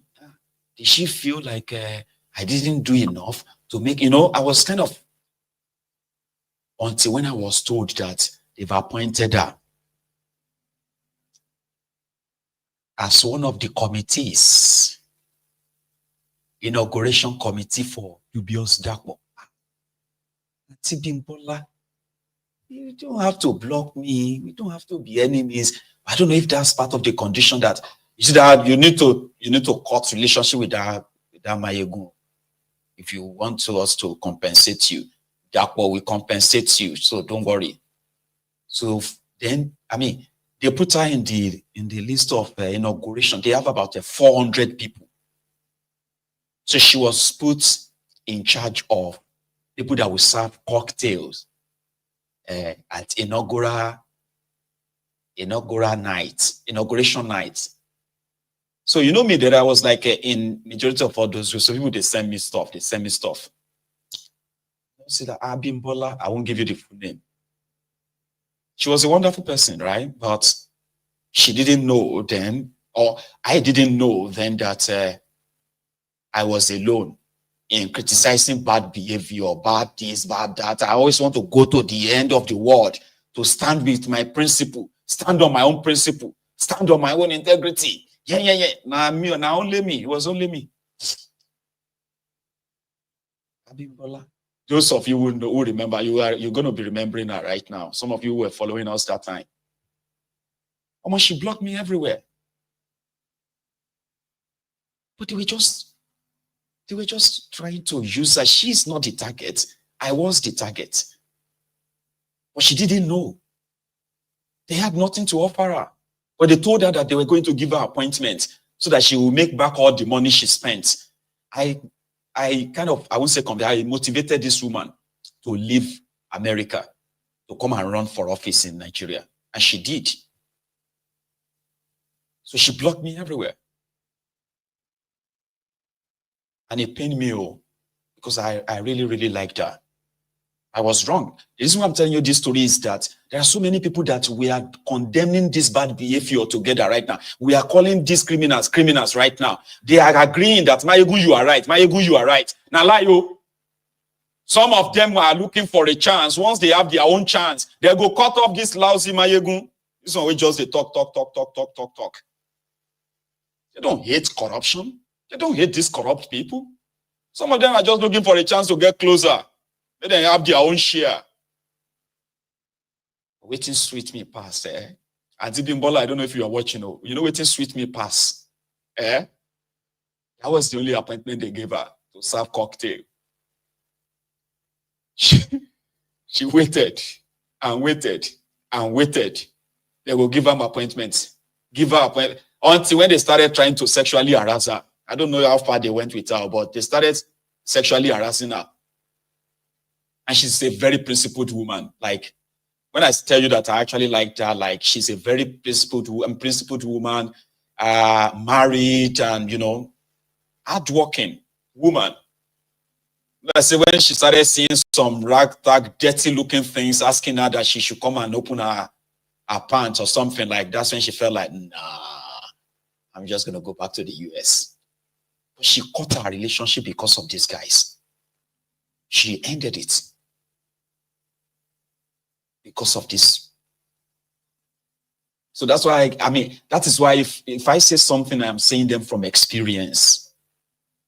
Here you get, I may be a young man, which I am a young man, but waiting this my eyes don't see. Waiting I don't experience. Some 60 years old, 70 years old woman, man, they never experience them. On top of this Nigeria matter, I am very much deeper than you can imagine. So yeah, a lot of them are pushing that Seyi should succeed Sanwo-Eko. Others are saying, no, Thiefnubu is not from Lagos. If Seyi want to be governor, he should go to Iragbiji in Osun State to go and be governor of Osun State. How? Why? In Papa Built Lagos, they told us all of this happening within the APC, Egbekegbe in Lagos. Others are saying, if Ashiwaju says that is what's going to happen. So right now, Seyi is testing the water to see if it's deep enough or not. So he's getting the endorsements here and there to see people who are like, So don't be surprised if somebody said, God forbid. I hope you are not saying, God forbid, that Seyi as a Lagos governor. When in Papa be president, there is not going to be election now. It is just one command. Everybody waiting inside the APC, Bekegbe for Lagos. They may do shakara, like, that's the only thing they will do. So last, they will all line up behind him. Never say never. Yeah, don't ever say never. Okay. So it will just kind of make the whole mockery of what you know, just make the whole mockery of a thing become more obvious. And to those of us who are keeping record, it's also very good for record keeping. Especially when people say it will never happen.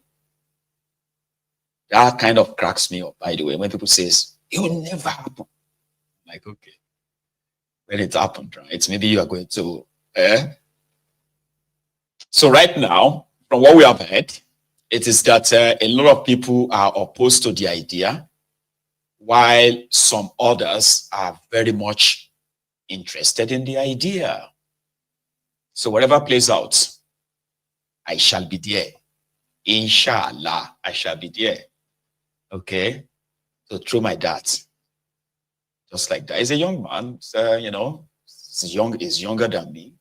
So by 2027, he will be like 40 himself, or 41. So whatever money cannot do in this economy of a Thiefnubunomic, more money will do it. People are hungry. A lot of people that you think are okay, they are not okay. And with the way things are going, it is always, you know, for the highest bidder, believe me. So yeah, I am going to, you know, round it up on that. And I actually want to take calls too this evening. There's something Abaribe said about the Southeast security and all that, Mazi Nnamdi Kanu's freedom, and a few other things like that, but time will let me share that tonight. We can possibly talk about that later, okay? So thank you for being part of this evening. So we are going to go on a short break, okay? Then we're going to take calls.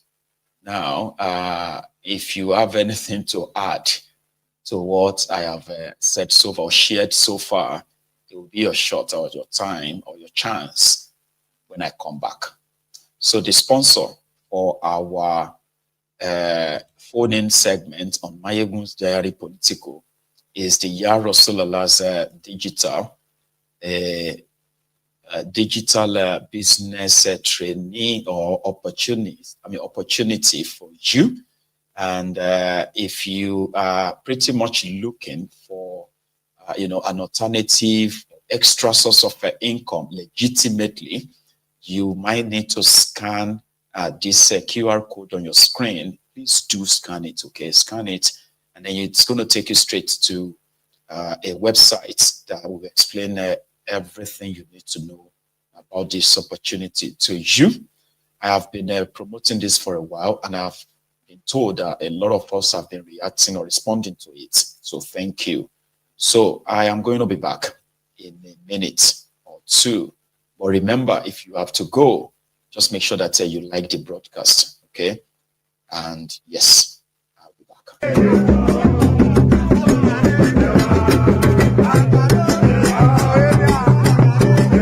La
So let's hope the line remain open, okay?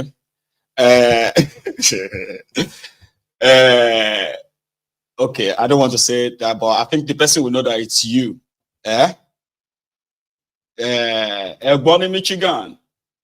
Somebody send me a message now. I know they will know that it's you that sent me the message. Oh, sure you get, but I will say it. There are Ronukus, all these Oloribruku Edas who are supporting Thiefnubu from America. So there is particular one. I think he watches me every day. Egbon lecturer in Michigan. I get your message. Oloribruku ni Egbon. See, I can't get a BP because of Thiefnubu. Thiefnubu is a common criminal. But I'm just like helping those, especially young children that will be told lies about how Thiefnubu was a leader. So the people that should watch now, people like you should watch your health, because somehow you can't miss Mayegun. You are always going to watch Mayegun, Abi. So instead of you dying slowly in anger, okay, thinking that I've got any issue with Thiefnubu, I don't. No. The reason is because Thiefnubu is the presidiot of that contraption. His actions and inactions, right, affects me. It affects you too. Egbon lecturer in Michigan. Olori Bruku yin, and Olori Bruku edabi tinyin bayi, right? Is the reason why we are where we are. You get? But you should save yourself. You are supposed to save yourself from watching Mayegun. That's what you should do. If you are one of those Abrodian bat idiots, Abrodian bat stats, you should not be watching Mayegun and then be sending messages to people about Mayegun and your Thiefnubu, your Kolu. Okay? Because people like us are the reasons why Thiefnubu no they watch social media anymore. I know they watch social media anymore. They abuse the hell out of me. That druggy. I don't read social media anymore. They abuse the hell out of me.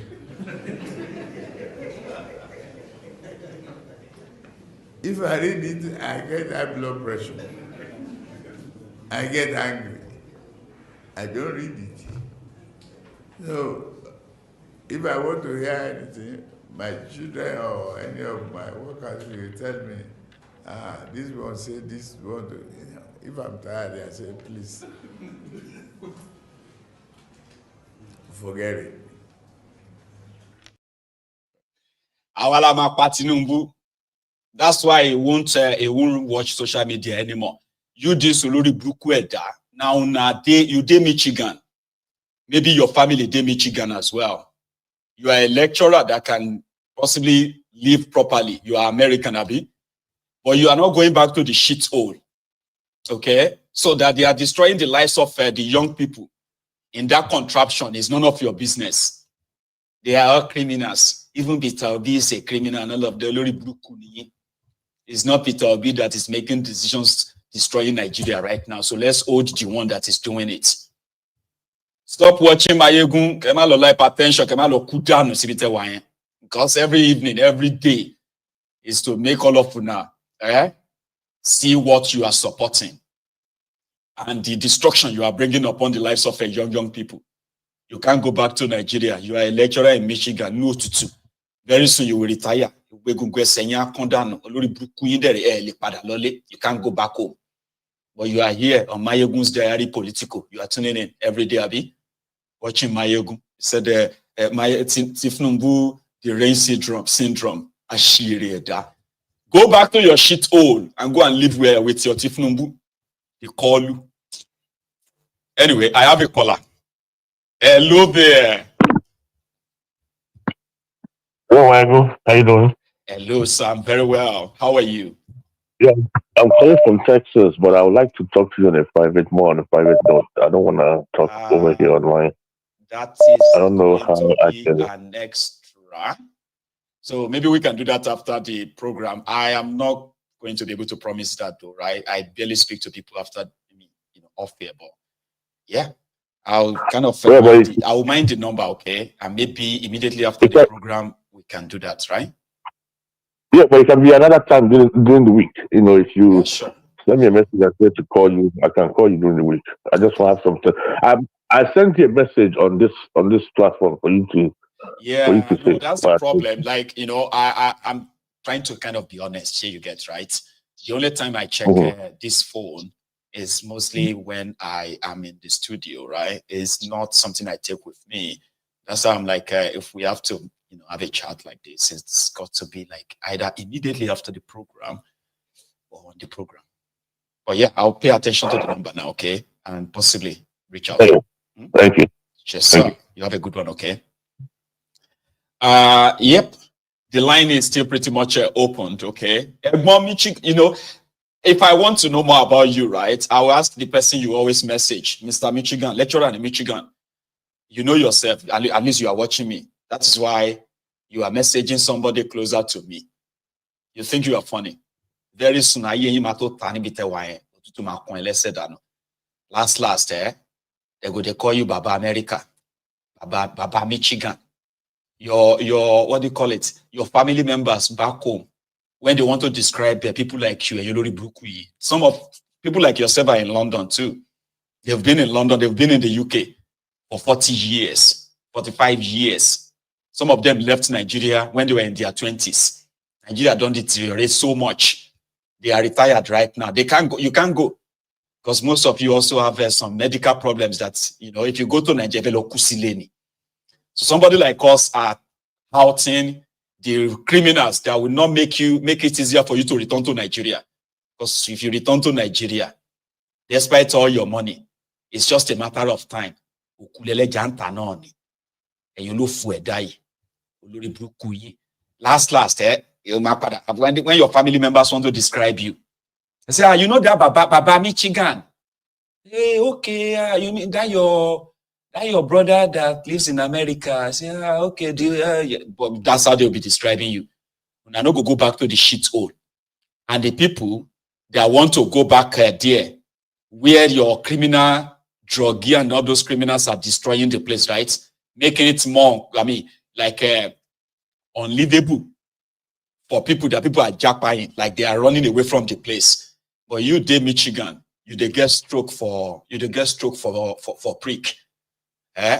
Walking naked. Because Mayego is talking about the criminals. Who get the deranged syndrome here? Anyway, let me take this. Hello there. Hello, Mayego. Alhaji Wahab. Kale Kale, sir. How are you? I enjoy the program gan. Àwọn tó ń gbọ́ gan tó expect gan pọ̀ lóríṣiríṣi. Pọ̀ àníkànnì wọ́n wà Michigan sí tó message. Ó yé mi, gbogbo nǹkan tó ń sọ fún náà ní gbọ́. Wọ́n pọ̀ gan. Mo fẹ́ kó náà máa gbọ́ mo ṣe ń sọ sí directly yẹn.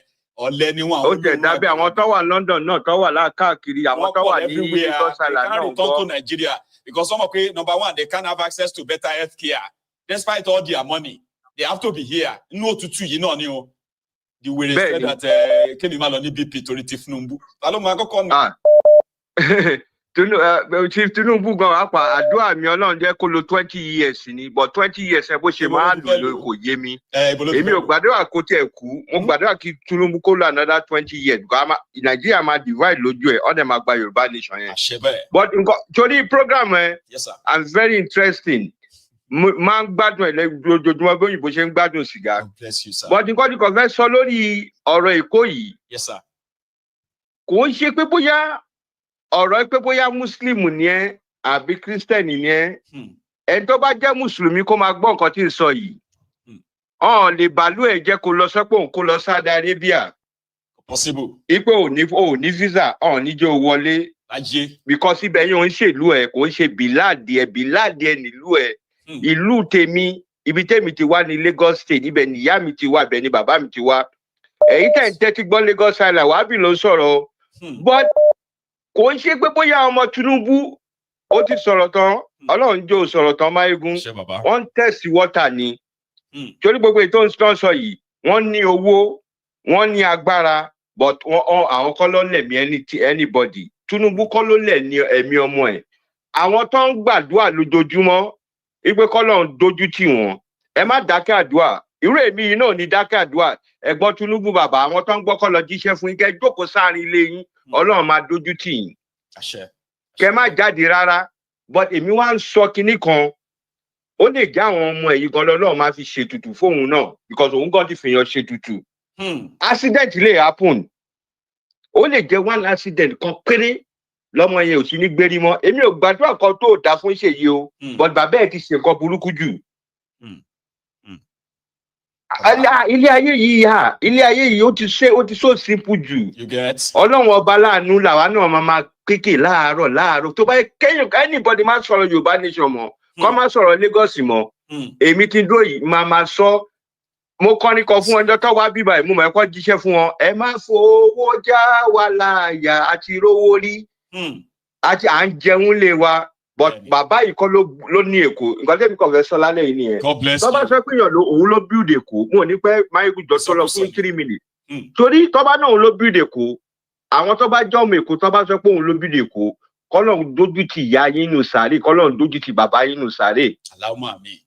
ní 1970 táwa ti 70 something táwa ti bẹ̀rẹ̀ primary school wọ́n ń pè bìkan ní Ajẹ́lẹ̀ wọ́n ń pè bìkan campus tó ń ṣòkú stẹ́kù ìṣẹ́jú mi lọ́ọ́ ṣe wú àwọn òkú yẹn àwọn Bọ́lájí Johnson lọ start ẹ̀ Múlítàlá ló parí ẹ̀ Múlítàlá wá parí ẹ̀ mi máa ń sọ fáwọn ẹ̀kan pé ká ní Tinubu ló wà ń bẹ̀ ó máa claim gbogbo bẹ̀ yẹn fún ẹ̀ ni because eré àbẹ̀rẹ̀ lòun náà ti wá ṣé nǹkan tí sọ ẹ yẹ but at the same time ìyẹn ni pé Tinubu kọ́ ló build Èkó àwọn tó build Èkó ni mo Bọ́lájí Johnson bàbá Lateef Jákàndé ẹ lè fẹ́ fọwọ́ pa gbogbo nǹkan tó ṣe rẹ́ àní ìwọ tó bá dọ́ọ̀mù Èkó tó bá sọ pé Tinubu ló build Èkó tó ń fọwọ́ pa àwọn méjì yẹn rẹ́ Ọlọ́run máa dójú ti ìyá àti bàbá ẹ̀ nù sáré wàá bì kalẹ̀ jáde ló sọ bẹ́ẹ̀ kò sí nǹkan kan tẹ́lẹ̀ ṣe fẹ́ ní bọ́dì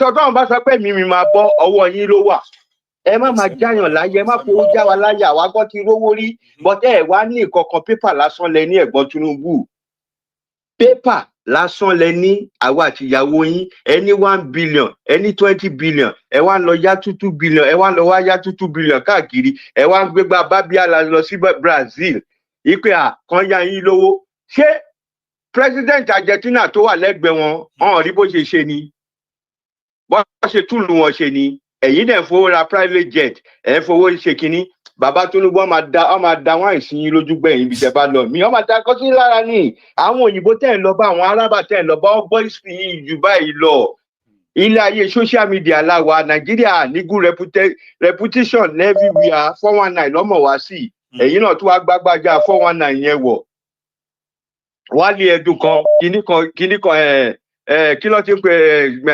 gọ́vnà Central Bank ọmọ àdúgbò campus yẹn ni ó mọ nǹkan tí ń sọ ẹni tó bá gbọ́kọ́ lọ sọ fún tó bá yẹ pé ayé ìsìn lọ́ọ́ wú kí gbogbo nǹkan bẹ́ẹ̀ yẹn Kàdóso ó mọ ibi tí ń wí yìí dáadáa àwọn òun kan ṣeré kékeré mẹ́ ó máa gba gbogbo ẹ̀ ní gbogbo nǹkan tó wà lẹ́kọ̀ọ́ lọ́ti fún Chinese tán lọ́ti tàgùn Chinese tán ní Lebanese ti gbà tán kí wàá ní Ṣèyí wá fẹ́ ṣe ó ní bàbá òun ló build Èkó ṣé òun ṣó kínní kan lánàá gbà tí bọ̀bọ́ yẹn tó ń wó apọ́gbọ̀n gbogbo ibi tèmi mọ̀ nìyẹn bí gbogbo bẹ̀rẹ̀ mọ́tò ń gbàbẹ̀ yẹn freely ní tẹ́lẹ̀ ó yẹ kó wo but Èkó ti dàrú gómìnà Sanwó-Olú ibi tí iwájú ilé àwọn ìyàwó ẹ̀ wà ìdodo ìjọba wà ń bẹ lẹ́ńkùlé wọn ní Mercy by Karena ilé-ìgbẹ́ ìjọba wà ń bẹ àwọn ọ̀kọ́lọ́kọ́ gbogbo bẹ̀ yẹn kí ni ìwọ Sanwó-Olú wá ṣe ń sìn ẹ ti wó gbogbo ẹ̀ ibi tí wọ́n gan ti wá lámùtọ́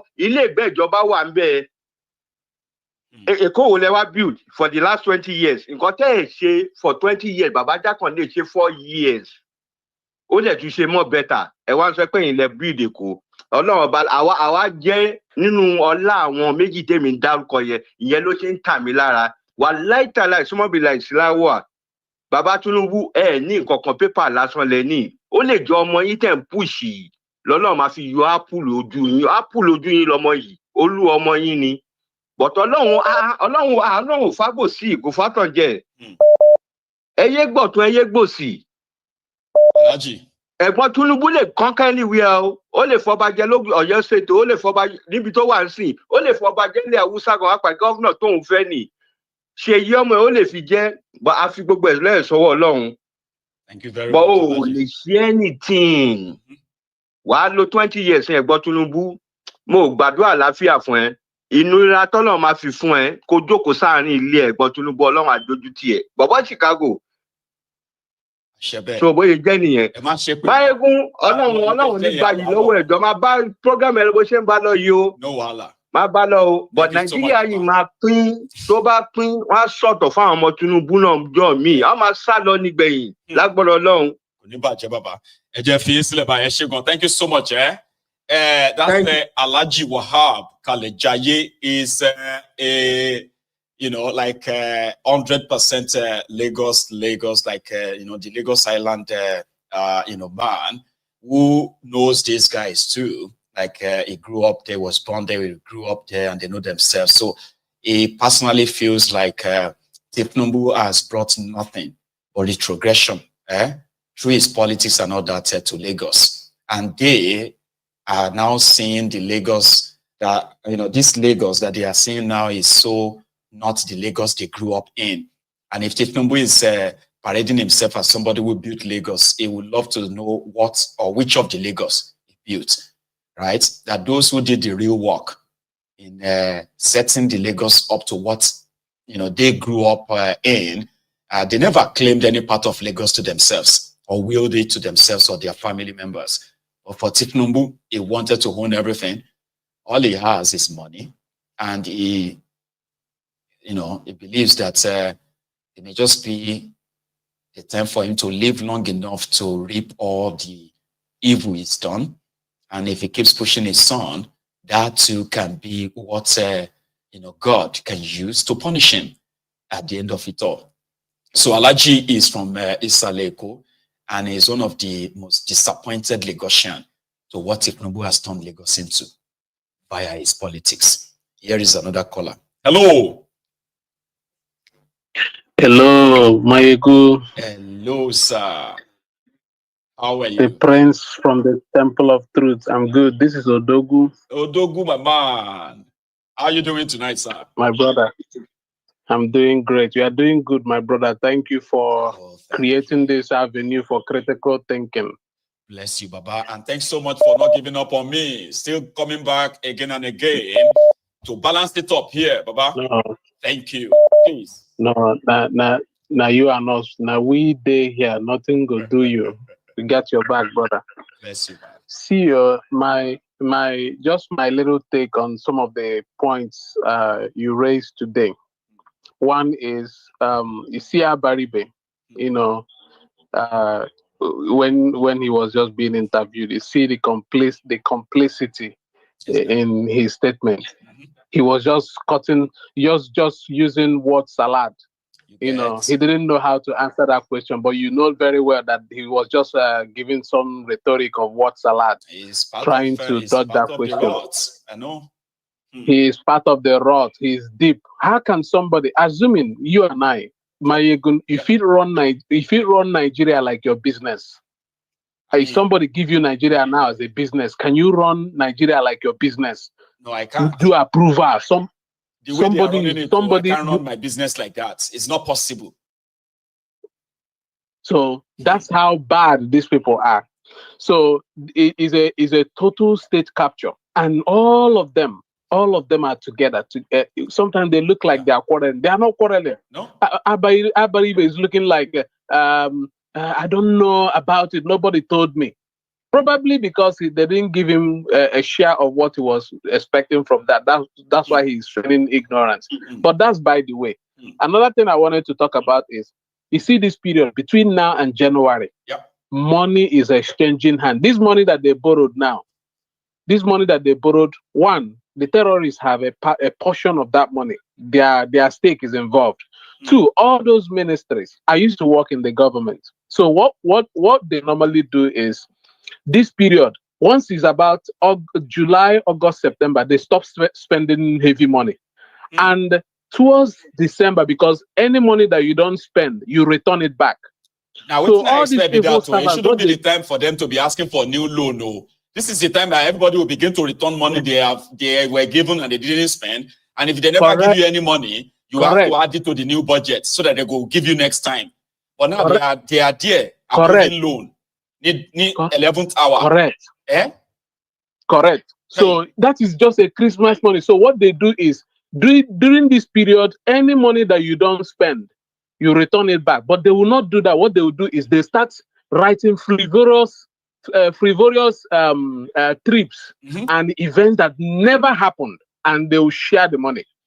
And by January, the account will be 0-0. And who are the people doing this? The evil servants. The same people that are crying and calling on all the ministers. You see, sometimes I pity some of these ministers because I work with many of them.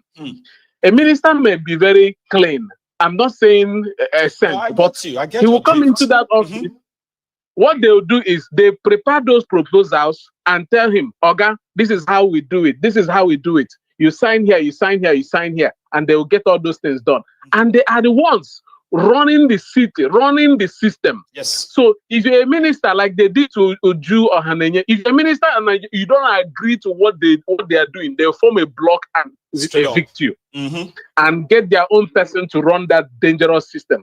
And let me also tell you, they challenge themselves with Otumopo, what we call what's it called? Otumopo, that's Juju.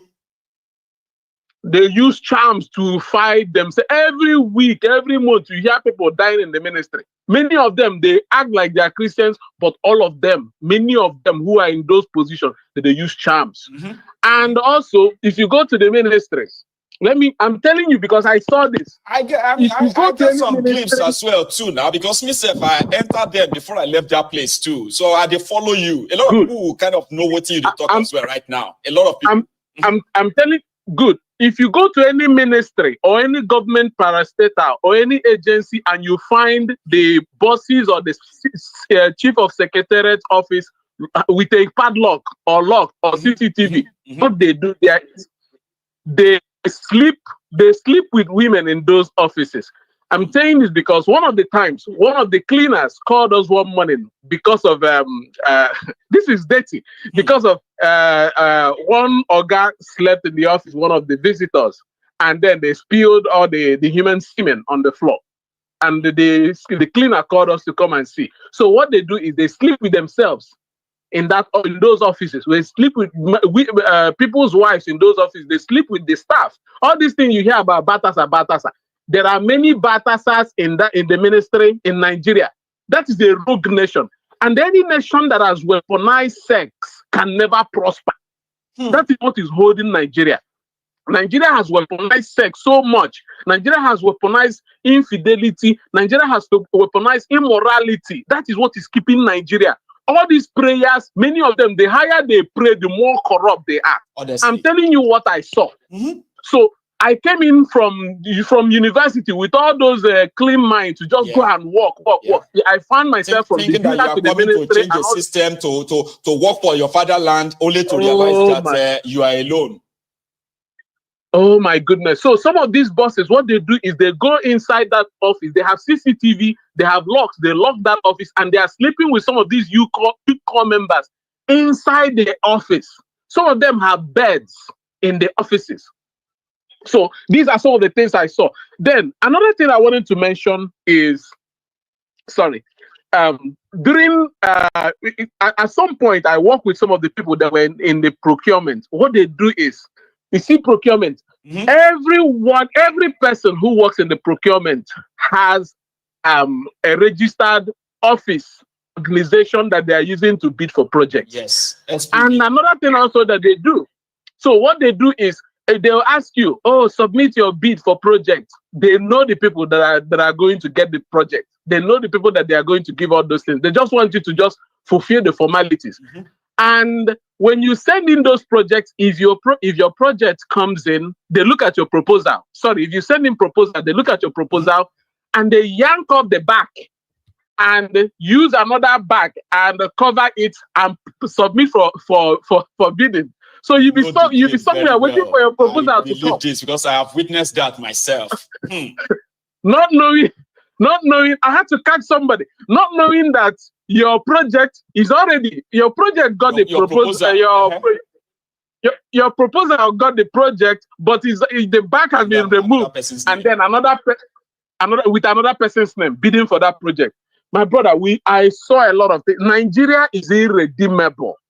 Nigeria can never get better. People want to take the document, all those papers where they carry for a Ebonyi state government building. What they want they can do? I still can't process that.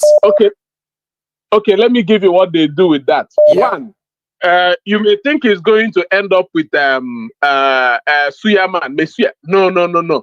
Those papers, some of the people now, if you're a student now, you want to travel overseas. They have all these racketeers all over the ministry hiding around. What they use it to issue you all these fake polio vaccines and all that. And then if you need anything in the ministry, these are the people doing those racketeering. And the people in government know. They know very well. The governor may be acting like, oh, I don't know what is going on. I'm not exonerating him, but if you're a governor, you should have an oversight function over all those things. So if you all you need to do is put the right man there to watch. So all these things, all these racketeering, people traveling overseas, you want to get this document or this document, they'll tell you, come to this place. Odogu. They'll give you. See this thing, So they bought all that truck for 120,000 naira, but they can make over 50 million with everything within inside that place. Absolutely. Absolutely. So you don't need to go to, if you hear some students going to the thing is you go to the actual hospital to get these vaccinations. Yeah. And some people in those hospitals will tell you, I have somebody that will give it to you, just bring 10,000. They'll just go somewhere and write the same thing. Write those things. I'm saying this because anybody who is listening knows what I'm talking about. They line all over the place and give you those racketeering fake original document from government, but it's fake. There is no medical checkup. There is no vaccination. Nothing. They'll just write it to you and give to you. So this is the country I found. This is the country I was serving until I was like, God damn it. This is not Nigeria is irredeemable. And if you do things, they'll kill you. And you say if you think you are a whistleblower, you will lose your life. You will lose. They threatened me, my brother. They threatened me. The reason why I resigned was a project I developed. I traveled overseas, came back. They swapped me and put another person. That's why when I talk about Fulani, I tell you that the laziest people in this world are the Fulanis. They don't work. They go where things are happening. Anytime you hear budget, what they do is they look for where the budget has bigger money. You see them flocking to that place. They flock to that place and go there to start seeking for one thing or the other to get into that ministry. And this is a systemic corruption that can never change. And when you threaten them, another thing that I also noticed was, you see all these foreign aids that are coming. While the foreign aids come, the same government will still make budgets for those aids that the government of foreign countries have already budgeted for. So when you ask them, why are you making budgets for these same particular mosquito, malaria, polio, they will tell you, the budget has been made, but once the money is released from wherever it's coming from the finance office, they will just cut you. The money will disappear from the up, and then the government from all these countries will just be the one to fund it. Some of us were being paid by DFID. DFID is from I think UK. So yeah, so while some people were being paid by DFID, they are still collecting money from the Nigerian government. Salary too. So they collect from both sides. And then you see anybody in the ministry who is on secondment, who open their mouth and say, I'm on secondment, please just fire that person, because they are the baseline and the foundation of corruption in any ministry. Right. So what they are doing is they attach themselves to two ministries and be collecting money. When you ask them, why are you on secondment? They say, we came here to help to establish this ministry, to help them work things out. But you are collecting salaries from two ends. Sometimes they tell you, no, nobody is paying me anything. But the money they are making, from the things they are doing in those ministries, what more than their salaries? And they are collecting vehicles, collecting everything that you share in those ministries. And you ask them, why are you doing all these things? They'll be like, oh, don't worry about it. This is Nigeria. An average civil servant in Nigeria has a big house that her salary cannot pay for. And I challenge some of them have their children schooling abroad. ICPC. Many of them are in the UK. I met them in the UK. So many of them, I challenge EFCC and ICPC and all the government agencies to go and investigate an average civil servant. I met one guy in the National Assembly, and he was working with he was a civil servant. He was a civil servant working as a civil servant in the National Assembly. This guy has chieftaincy, like various chieftaincy titles in his community. Really? Every budget of the National Assembly, he has a stake in it, and he collects those budgets, and he does whatever he wants to do with it. So this is a nation that can never go down. If I narrate, I have like about 27 things I saw in the ministry. On a very good day, you call me, I'll give you all the list. Everything I saw, I took a document. For the 5 years I worked in the ministry, in the villa, in the finance office, I took a documentation about every evil I saw. Nigeria is gone. Nigeria is gone. Man. Like, every day you I'll give you a rundown. Odogu, Nigeria can never be. Thank you very much again, right, for sharing with us. Thank you. Well, because most of what you have just said right now, there are those who are seated there and they're just nodding their head like, man, it's true. I know to some extent myself at the local government level, at the state level, it's horrible. Stay safe, Baba, and thank you so much again. Copy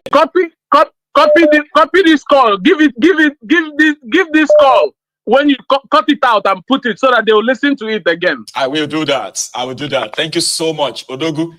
That's a beautiful one. Interesting. See, when we tell you that Nigeria is gone, sometimes it is like too blunt of a word, so to say, right? It's too blunt of a statement. But if person begin to tell you what they mean by that, you are likely just going to open your mouth and be like, And to them in Nigeria, it's a normal thing. They call it being smart. Areas in government where this criminality is so much like pronounced, when you get to procurement or budgeting, you see these two places, the evil servants and that contraption. And since the politicians are willing to play balls, okay, once they get appointed into all these positions, they just kind of like play along.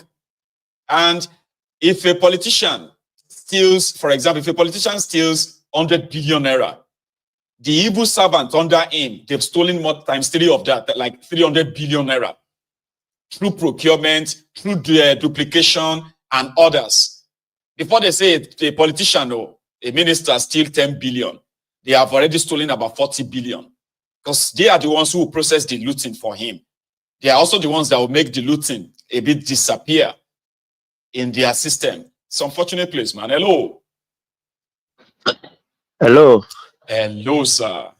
How are you? Yeah, Ekale Ayodeji lorúkọ mi. I'm Ayodeji by name.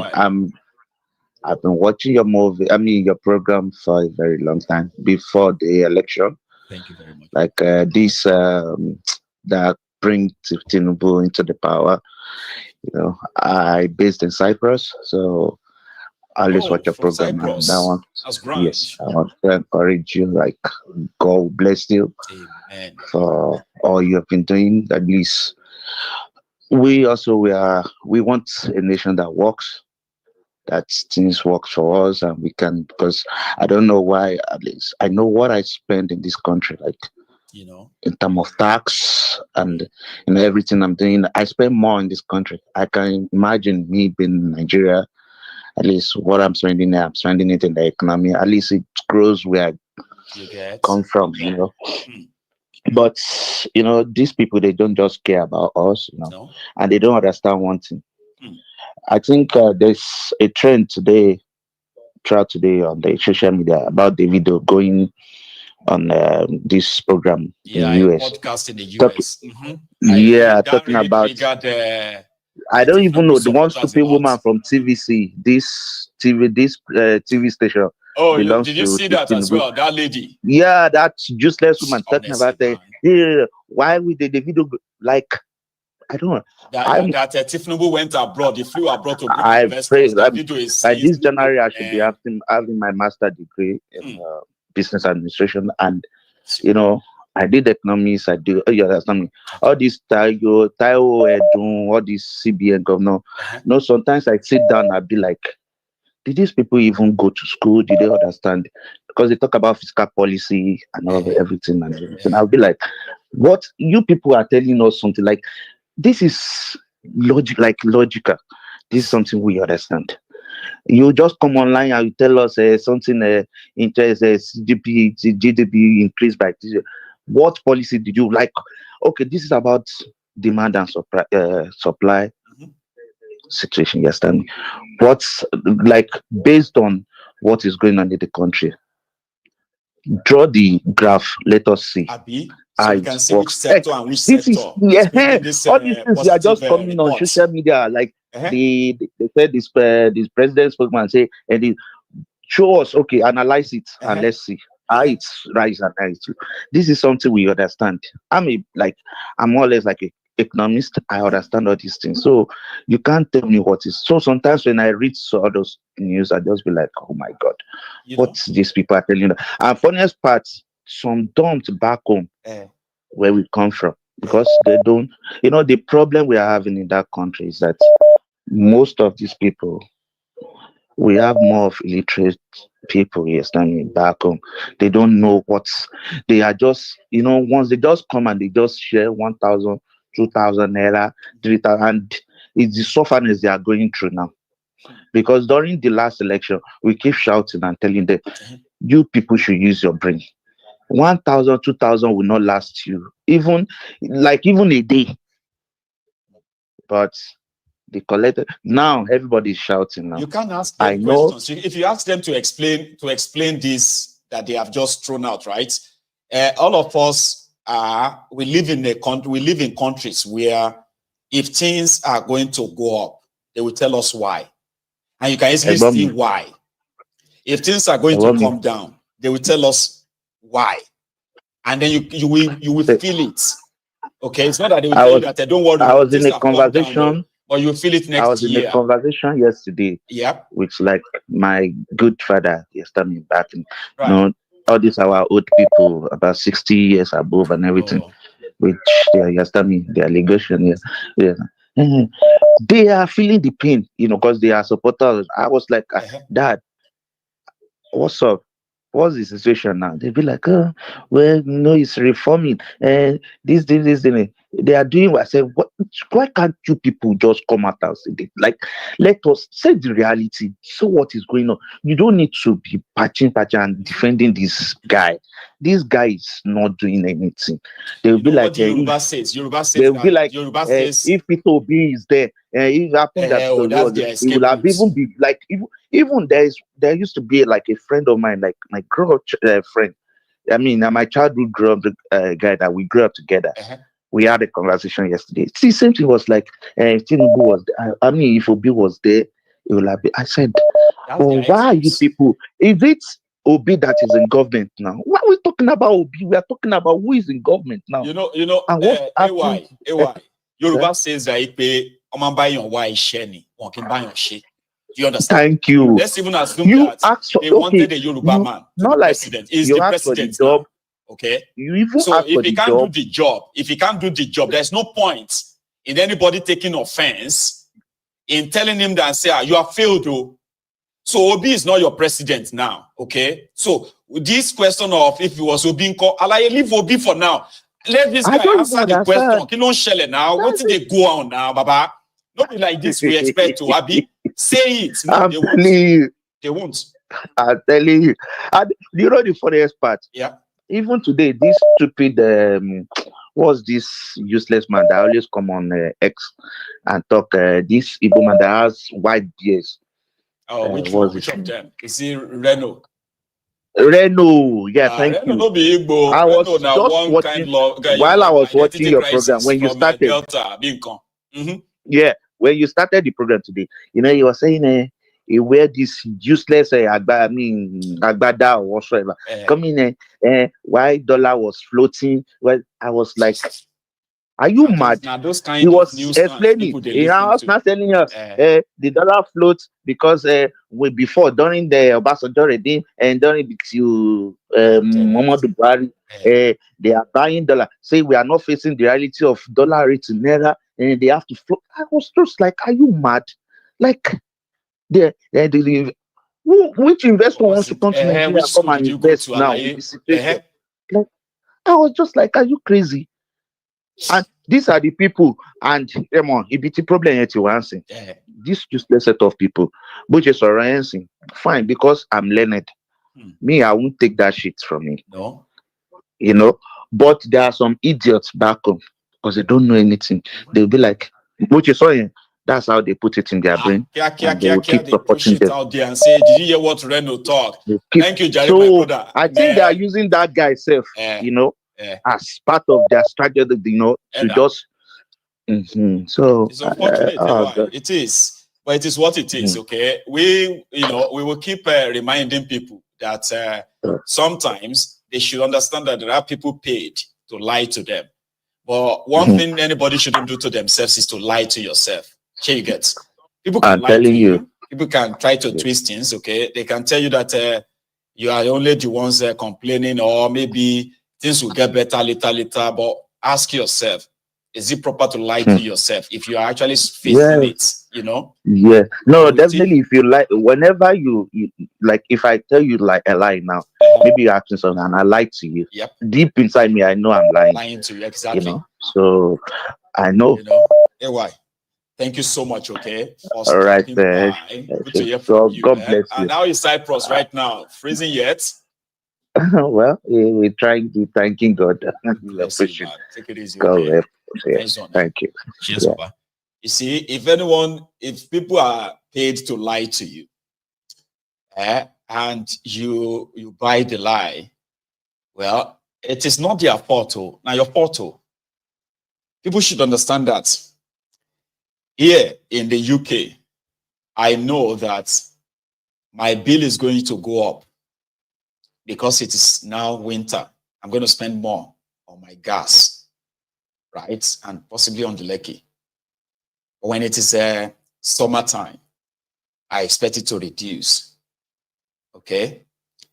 But if I get to summertime and I'm spending almost double of what I spend during the winter, I will require some explanation. So I don't have to be an economist. Okay? But if nobody is explaining to me and they are telling me that it's normal because of something, you know, while I'm actually, you know, you get? In that contraption, people don't really have to make any sense. They just open mouth and talk. Yeah, it's Jefferson. Jefferson. How are you, Baba? Hey, my man, how far now? Can you hear me very well? I do. I'm all right. Thanks so much for asking. How are you? Yes, I'm fine. I'm fine. And how's family? Well, we thank God. Surviving. Mm-hmm. Thanks so much for asking. Okay. All right. Yeah, between last week and this week was a long one. From Simon Epa to Ruben Abati. Hot on this platform in the last few months. And now back to what they call it. Going through emotional roller coaster. Some people are looking for who to blame. Some are interested in not taking responsibilities and all and on. But yeah. I will say it. I will say it like as it is. You know. Go ahead. Look at it this way. You know, first of all, there's a saying that there's no smoke without fire. That's right. If the right thing has been done from the beginning, we won't be in this mess today. Nobody will be talking about secession. Nobody will be talking about all those stuff. But for some reason, the federal government, even before and after the Civil War, have failed to resolve the basic issues that are actually actually the tenets of keeping a country. They failed to understand all those things. Now, when, of course, Wazirike, after Ojukwu, let me go through chronological time because I know it's very, I don't want to waste time on this.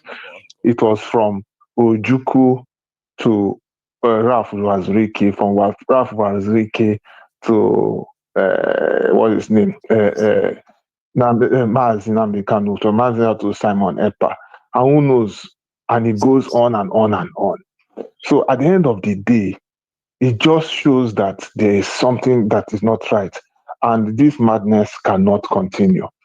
Even if the federal government wants to still say, oh, they must continue this madness, it will stop someday. Just like the Berlin Wall that was broken down somewhere in the 90s, when they separated the East Germany and West Germany. So will this problem stop one day? It's going to stop. Nobody's going to continue with this. It's just a matter of time.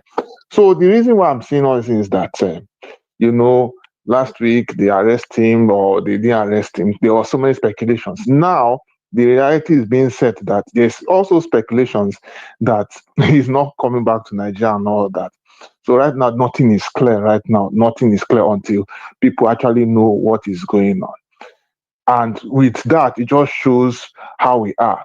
The federal government is very, very keen on news like, oh, they caught the people that want to secede, but they are not keen on solving the very issues that is troubling the country. Exactly. No, they are not. They don't want to solve it. So they want to keep it up because maybe they know what they are gaining. That's number one. And I want to stop the secession issue. Now, one thing is that it's because they criminalize self-determination. And you can't have a democracy and criminalize a self-determination. You get that now? So if to push everybody to pick up arms and the rest, right? So somehow they might think they are succeeding. But again, right? If they continue to ignore the foundational problems, okay? So arrest this or kidnap that won't really change any of that. Because, there will always be people that will rise. Exactly. So another thing I want to address is the issue of the Arise TV fiasco that happened last week. Oh, about it's nonsense. Yeah, and okay. So it's a kind of emotional one because some of us happen to be Igbo. It has been a question. So, but this discussion has been on for a long time now, and how will I put it? Yeah, do we give land? I would say it's a yes and no. Now, it's not to justify Ruben's claims, but however, the manner in which he behaved was an issue. I had an issue with it. And that's number one. And then secondly, I feel it's a give and take situation here.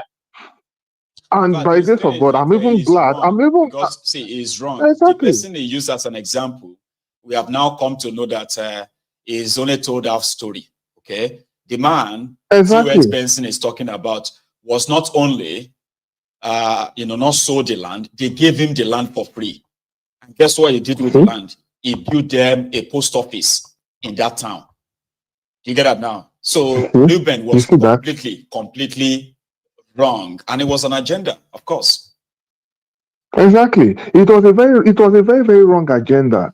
And it's not the only person that they give land. There are so many people, and I'm glad you as a Yoruba man have been using your platform to acknowledge that the Igbo people have been giving land. Because I will tell you one thing: for some of us who are Igbo, it will be extremely selfish of us to be collecting land in other parts of the country, and when it comes down, we cannot at least even give the little that we have.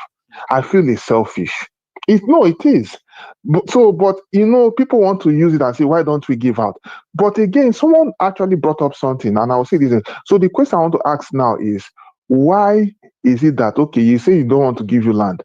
Okay, how many, I'll put it this way, and you will agree with me, how many Yorubas or outsiders or any people that are non-Igbo want to fully come and fully settle in the East normally, the way we are settling in Lagos and other parts of the country? Do you understand? I know I'm saying this thing because answered. You see, if people buy lands, even the Igbos outside Igbo land, because they are businesses. are located Yes. outside. And the way Nigeria is politically structured, intentionally, right? The economic activities that could have kept the eastern part of Nigeria so busy that way, right, has been taken away. Do you get that now? So exactly. It won't make any sense for an Igbo man whose business is importing and all that in Lagos, okay? And it needs a warehouse, right, to put all those things. So it will buy a land in Lagos, it will buy a house in Lagos to keep all those things. And if his business is also extended to the east, right, it will also do the same thing there. But there's a chance that it will do it more in the west than it will want to do it in the east. So if Nigeria is balanced, okay, if it's balanced, where everyone says seaport or airport, the rail line is working, because they used to, according to this professor that spoke on yes, and there's Nisha, to be precise, used to have the largest market this thing before.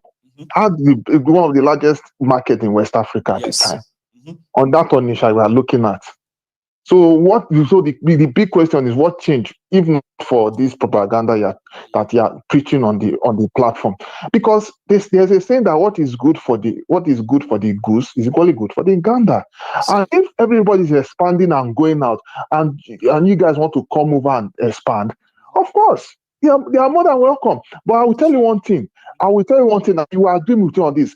With the level of tribalism of destroying and snatching property, I believe that is reason why some, no offense, I have to say this, and do not be offended by this, some wicked Yorubas and some wicked Northerners, Hausas or whatever, don't want to really invest in the East, because they know that when they do wickedness to other Igbos in their hometown, they will be afraid of coming to invest in the East.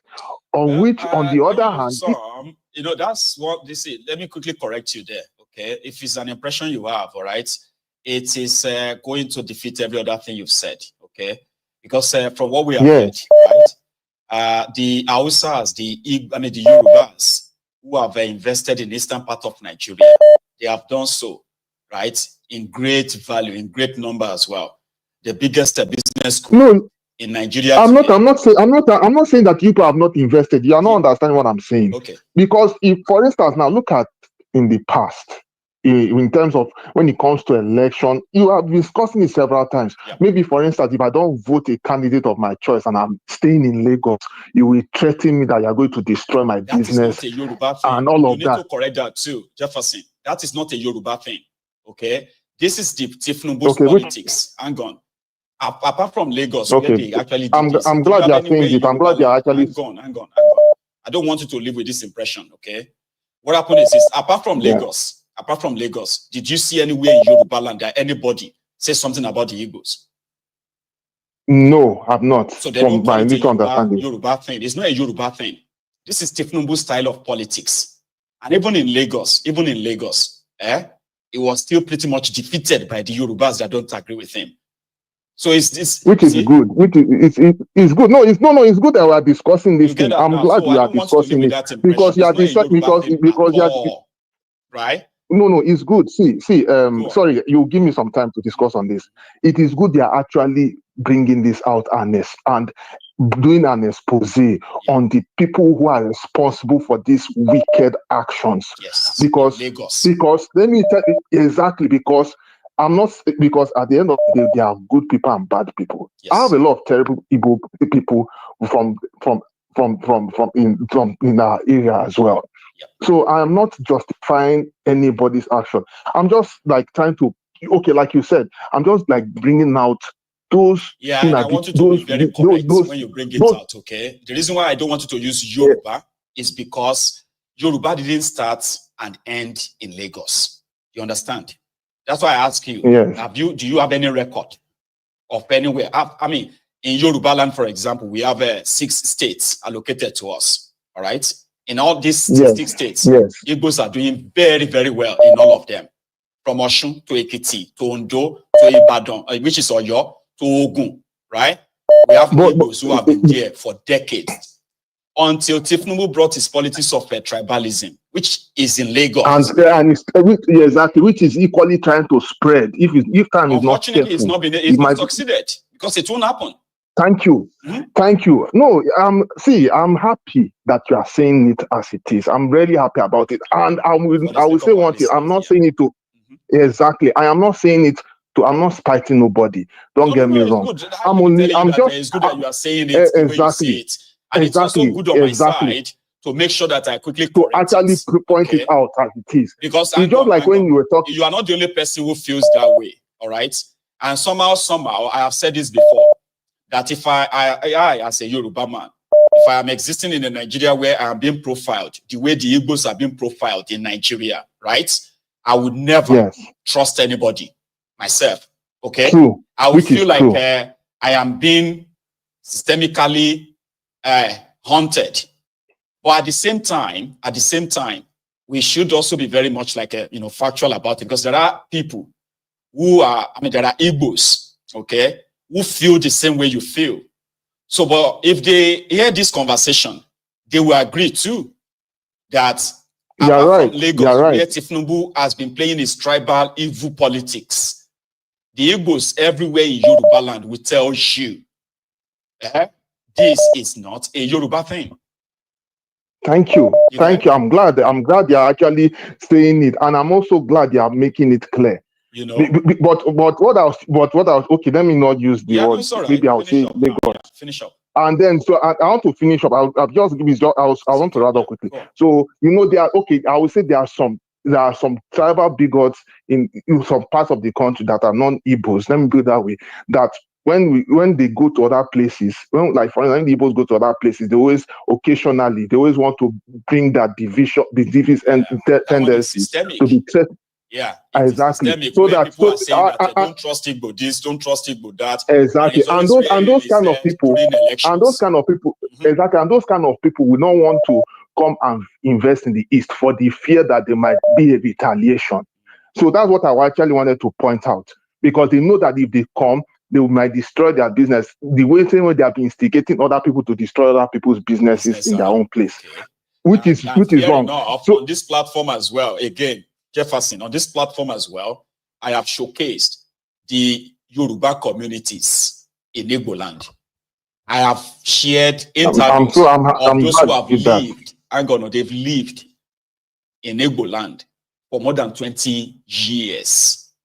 So this is to teach all those little-minded bigots.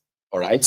Thank you. To show to them that you may think your brothers, our brothers, or Yorubas, they don't find the Eastern Nigeria habitable, but they do. Exactly. In their large numbers in Abia State, right?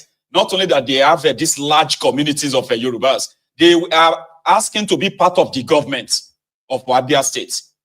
So their one is to educate our own brothers, which they are in the minority, by the way, our own Yoruba brothers, right, or sisters, who have this little mind of what bigotry taught them. Okay, so that's what I do on this platform, to teach, and I'm happy to educate all sides. I'm happy you're doing that. To educate all sides that listen, all you have to do is just please learn, get enlightened from what you didn't know to what you will now know, and hopefully it impacts on all of us. We're all learning.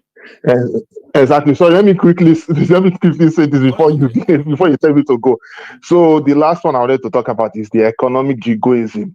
Our principal said that now statistics with the chop, and look at now he's telling us that the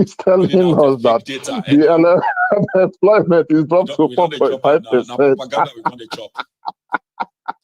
Meanwhile, he wants to go and borrow money again from the National Assembly. So you see, it's just a crazy this thing. And then they say fuel is dropping. And if fuel is dropping, why will fuel drop by only 25 naira? Nigerians are not dumb now. If you say fuel drop by, let's say 200 or 300 or 400, Nigerians will now listen to you, because we know that we have the source, we have everything in ground. So my brother, first of all, I want to thank you. I like as we discuss this. I like as we discuss this part. It's good that we make it clear, and it's good that we. Yes, exactly. And you too. Cheers. So that's a Jefferson. I'm taking my last call now, and we're going to call it a night. So this is just to remind all of us that please, if you haven't really liked the broadcast, you better do now before you would leave without paying your offering. So I've got my last caller, and I'm going to possibly rush him. I'm going to rush you out of this chat. Hello there. Do I still have you? Oh no, I think. Oh well, sorry. You might need to try back again. Okay. If you do, maybe I will still take this. Give me a sec. Just a sec. Oh, I think I lost it.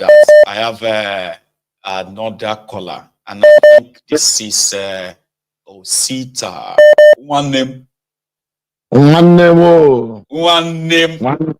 One name. The number. Thank you, Osita. It's been a long time. How are you, sir?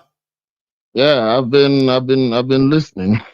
In and out. It's been a long time. Even I wanted to listen today, but I decided to call. Sometimes I'll speak to you. See, I'll speak to you like a week or two ago, and it just seems like it's been like forever.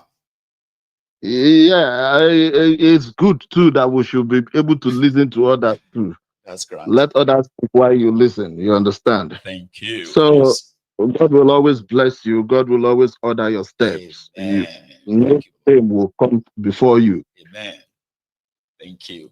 Any tongue that rises up against you in judgment will be condemned. Amen. Not shall be condemned, will be condemned, because you've been anointed. Your tongue and your lips have been anointed with truth.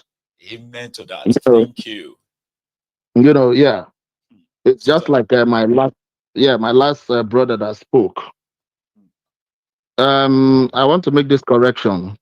There is no time that Igbos don't sell land to foreigners or strangers or to another part of Nigeria. But the truth is that you cannot come to my village now, for example, my own village. Yep. Within my entity, there is town and there is my village. You won't come there now, you tell me you want to buy my own ancestral land. Though if I like, I sell, but if I like, I won't sell. So most of the times, Igbos don't sell their ancestral land. And I think it's almost everywhere too. It's everywhere. It's not only Igbos. Even as Tinubu is, I won't go to Iraq and say I want to buy his father's house. He will not accept it, even though he didn't go there. So that is that part.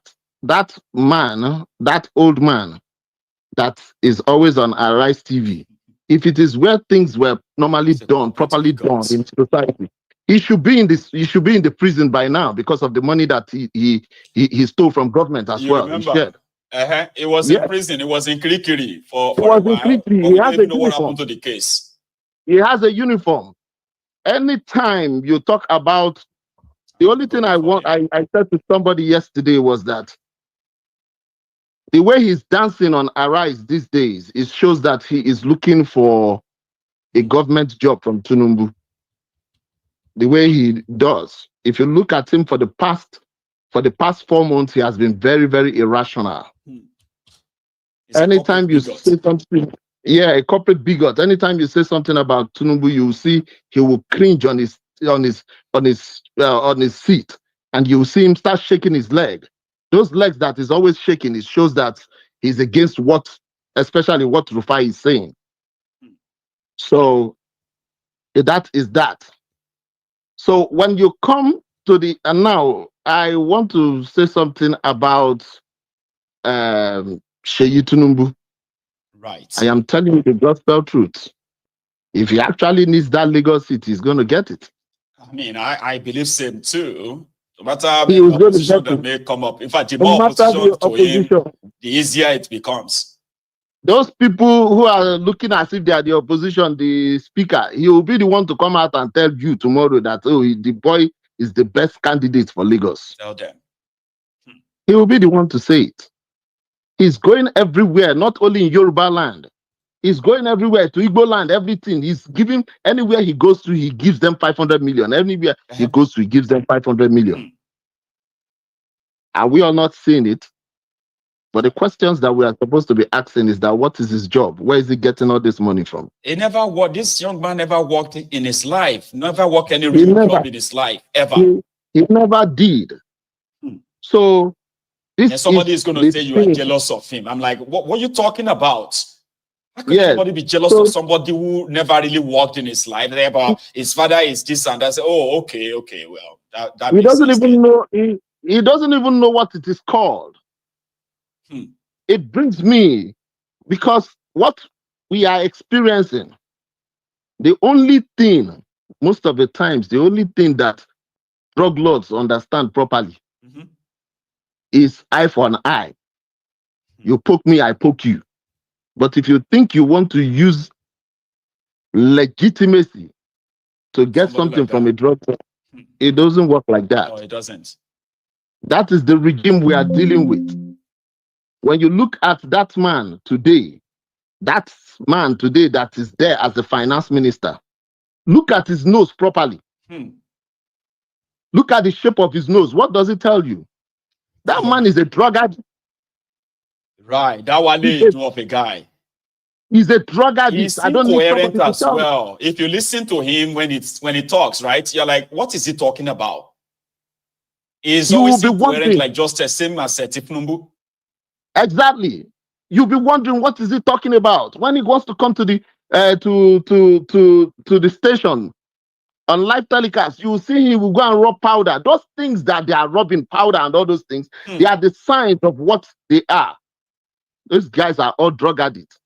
You look at the one that is the CBN governor. It's just the same thing. At least somebody confirmed it today. That is somebody from Glover or that area in Glover Junction on the island.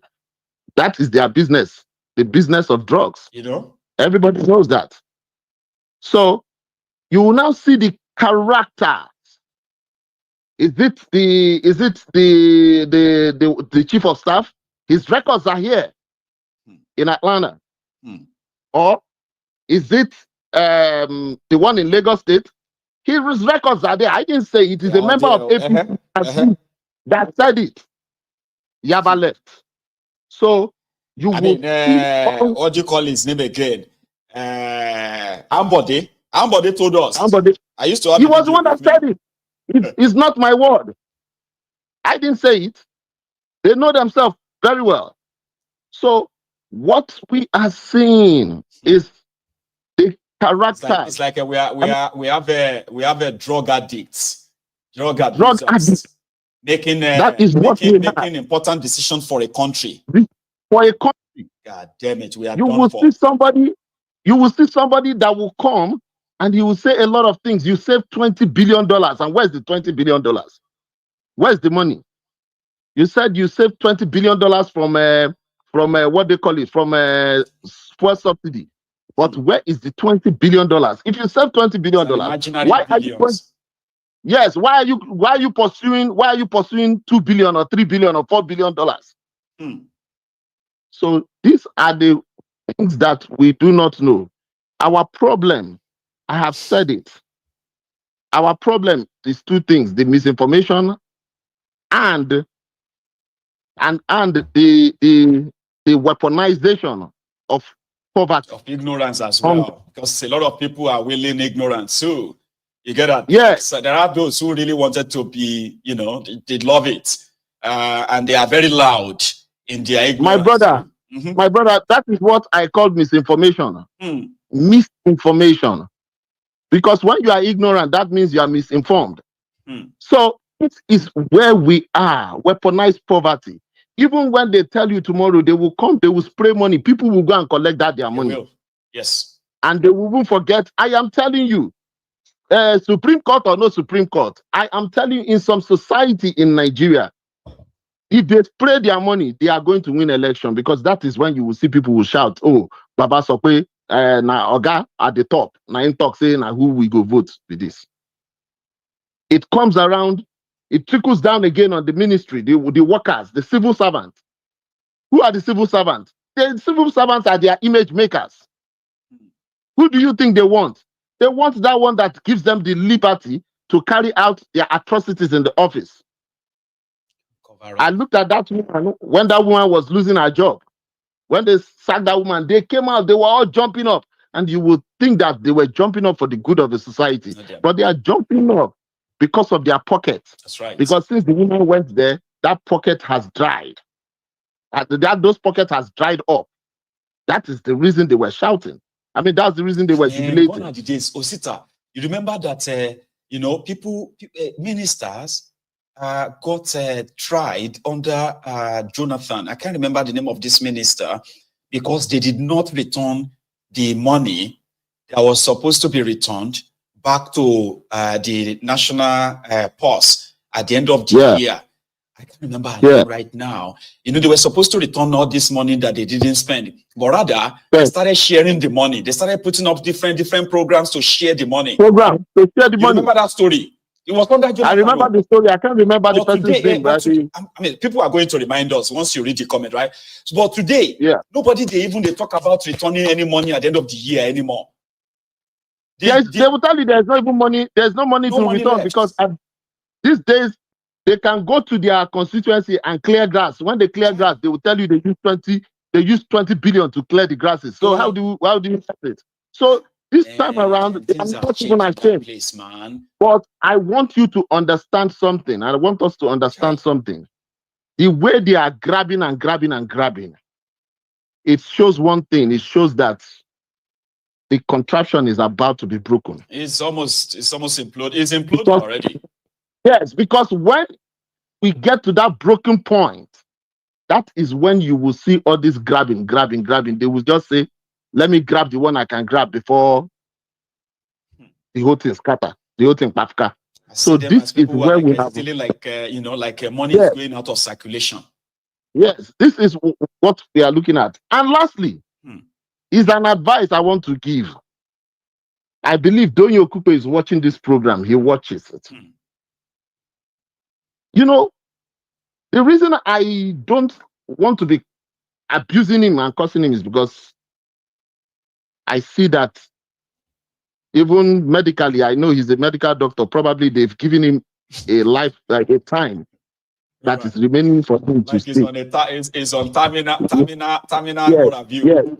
Yes, he has a lifespan right now. He knows his lifespan. And you don't like to be kicking a man that is down, right? Yes. Okay, advice then. Let's hear. It's so disappointing that even when you are in this kind of situation,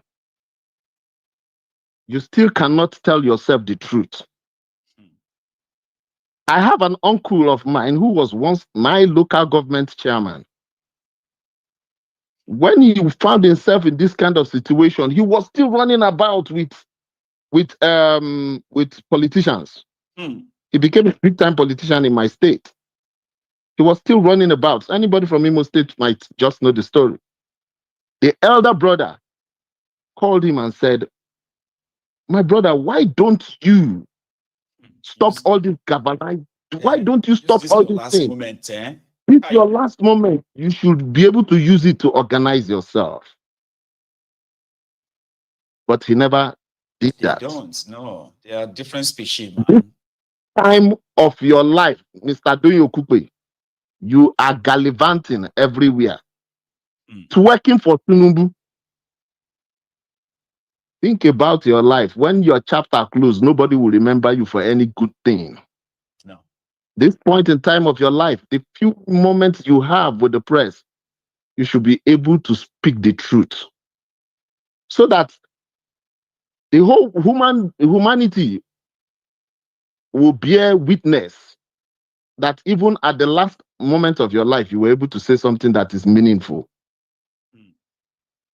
Don't go to that particular place and be messing up your family and be messing up the miserable life you've lived before. It's time for you to come back home. The come back home is that for you to have a check on yourself and you say truth so that even while you are departing this world, you'll be glad that you did one I good. think he's gone. He's already gone, Osita. Thank you very much, my brother. Somebody like that, you see, people like that are showing their real color. And they are going to die as evil-minded people that way. because they are convinced. You understand? They're convinced that they are doing the right thing, and that's the problem. You know, you need to admit, you need to admit, you need to take responsibility for anything you have done that is wrong, right? Then you can begin to make, you know, you begin to call for forgiveness, and then you begin to try to like make amendments and all that. But these ones are not. He's a criminal, and he will die as one, right? We just owe the generation coming why they should. It's not a cause that you have just, the statement you made is not a cause, but it's a statement of reality and truth. You know, so they are irredeemable. I call them irredeemable people. You know, so we should just save the coming generation from, you know, humanizing them or calling them heroes. We hold them. We hold the coming generation. Okay, the truth about these guys. We do. Thank you very much, my Osita, brother. thank you so much as well for calling in, all right? And you have a wonderful week, Baba. Cheers, man. So that's our own Osita there. Our time is far gone and far spent. So I am going to see you tomorrow, everyone. And I am also urging you not to leave without your offering. Like the broadcast, share it, and maybe subscribe to the channel as well. And I will see you again tomorrow. Hopefully, I'll see you in the afternoon as well for our brunch time.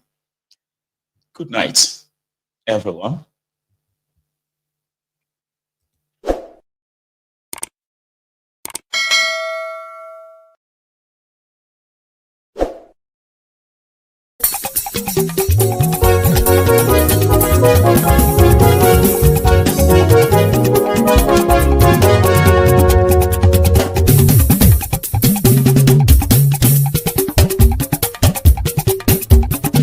Mayegun làwa mọ̀ làmọ̀ tó dòdòdò.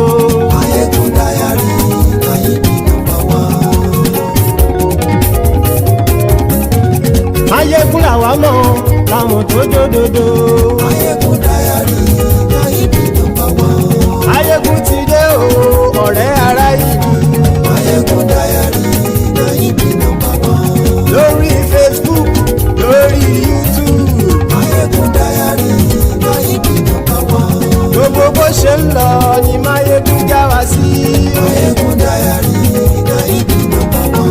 Àṣírí ọ̀jẹ̀lú kì í bò níbẹ̀ o. Mayegun Diary Nayibi #1. Bó bá ṣe eré àní Mayegun máa wí. Mayegun Diary Nayibi #1. Ó sì tún ṣe eré wàá gbọ́ níbẹ̀ o. Mayegun Diary Nayibi #1. Mayegun Diary politico. Mayegun Diary Nayibi #1. Godfatherism kò sí lọ́rọ̀ Mayegun. Mayegun Diary Nayibi #1. Ẹ farabalẹ̀ sẹ́ o kẹgọ́rọ̀ lẹ́nu o. Mayegun Diary Nayibi #1. Àní Mayegun làwa mọ̀ tó dòdòdò. Mayegun Diary Nayibi #1.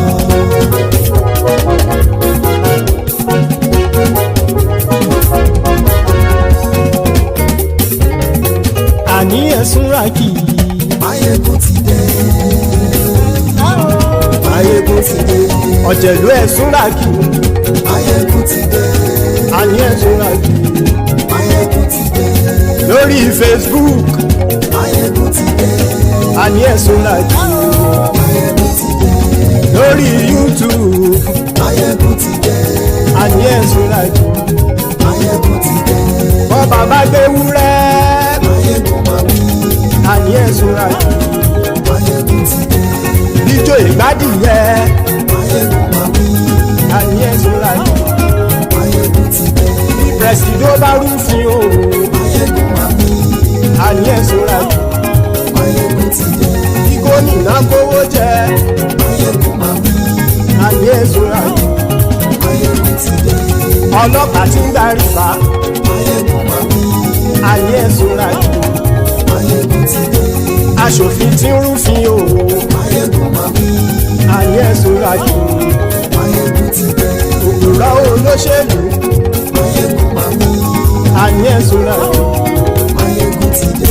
Ọ̀jẹ̀lú ẹ̀ súnra kì Máyégún ti dé. àní ẹ̀ súnra kì Máyégún ti dé.